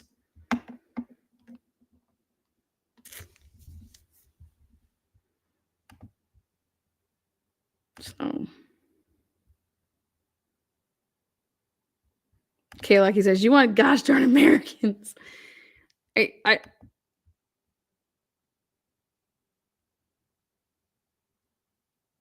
like to say that it's like common sense, but I'm telling you, I just feel like people feel that pressure back there for some reason. And I'm the type of person that would just be like, if you think I'm going to convict somebody off of what the fuck I just saw in that courtroom for the past 30 days, we'll be here for the next week. I don't care how long. I'm not coming off of that because nothing that you could even tell me in this room could get me past the reasonable doubt that I saw for the past 30 days. Y'all understand that? But I'll be happy to sit here and go on lunch breaks with us and eat dinner or whatever. But if I'm also of the opinion of is like, if I didn't know, you guys, if I'm of the opinion of is I don't know how I'm leaning, then that's reasonable doubt right there. If you can't go straight back to that room and say that motherfucker is guilty, that's reasonable doubt. What do you think you're having? It's like you're debating whether or not to give up your virginity to this guy or not. You're having doubt. Otherwise, you're taking your panties off and you're going to fucking town, right?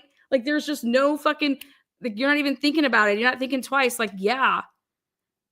But if you're going back to that room and you have to do like, what did you just watch for all those days? Reasonable doubt.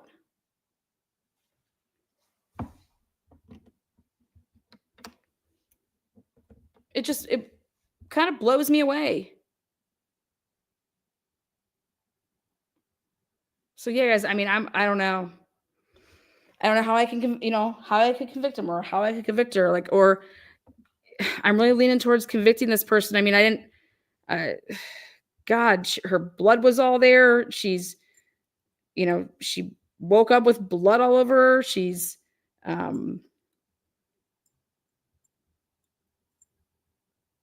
she has his DNA underneath her fingernail. You know what I mean? Like,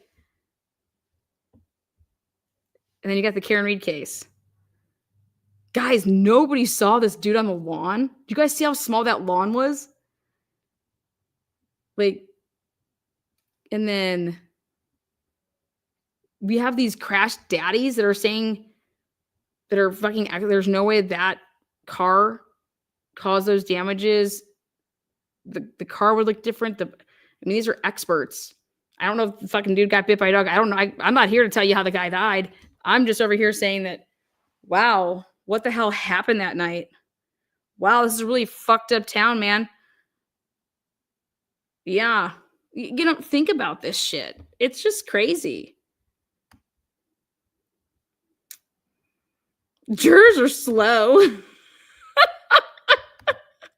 Man, it bugs me about folks creators. Whoever that doesn't allow or like different opinions, that's exactly what a jury is made of, 12 different opinions that come together and look at all the evidence.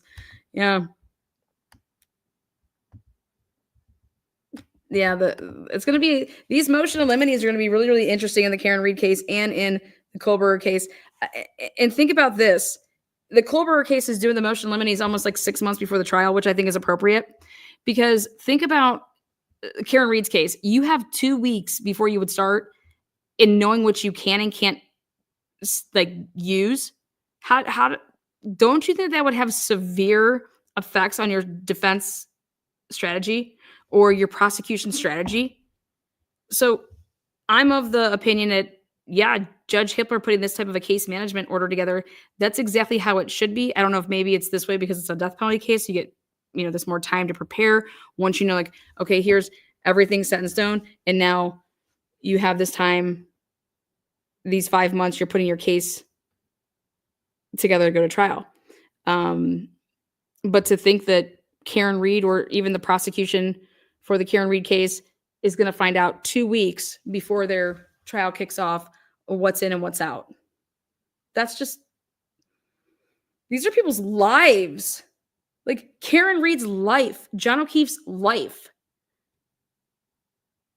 It just,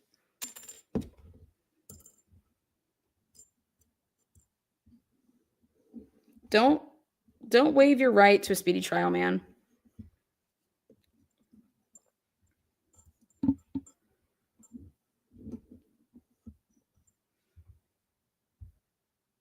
All right. I wanted to take this only to like an hour, but I talked for 2.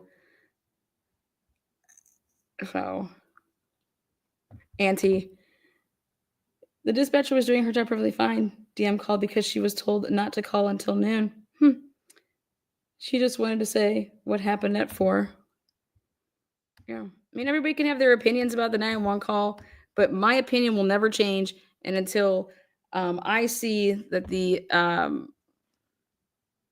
during this case, the 911 call is going to be put out via the court, which it's in a motion in limine right now, you guys. Like, fuck even the protective order, fuck even the gag order.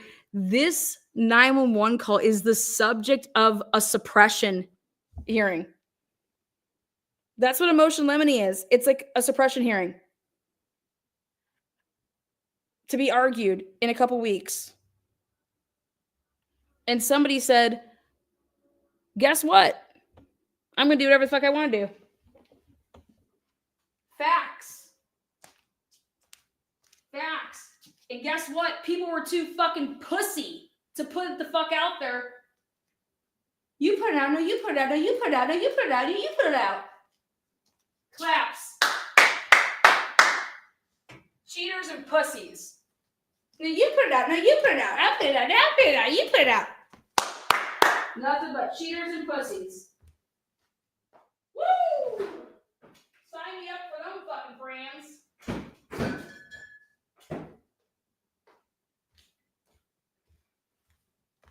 Thank you, moderators. Thank you, members. On your way out, thumbs it up, thumbs it down. Make yourself known. You have an opinion. And all I know is that everybody who violated the gag order and the protection order and whatever else you want to call it, part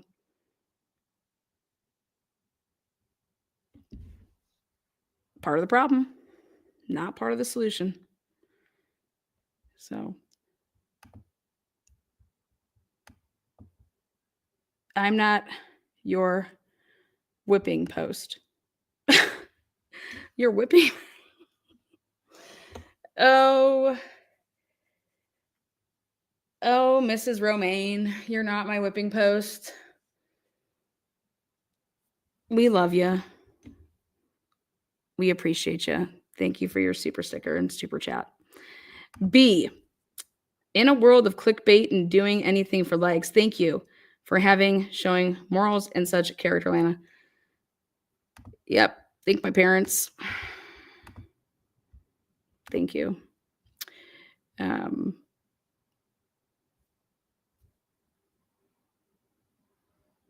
night, guys. Take care. Ring the bell. Go party on. Now, if you guys do want to see a video that I will show, it's the 43 seconds of the Delphi bridge guy. And so hop on over. I'm going to do that for 20 minutes with the bridge guy, Delphi, if you want to see that. So thank you. Appreciate you. Peace.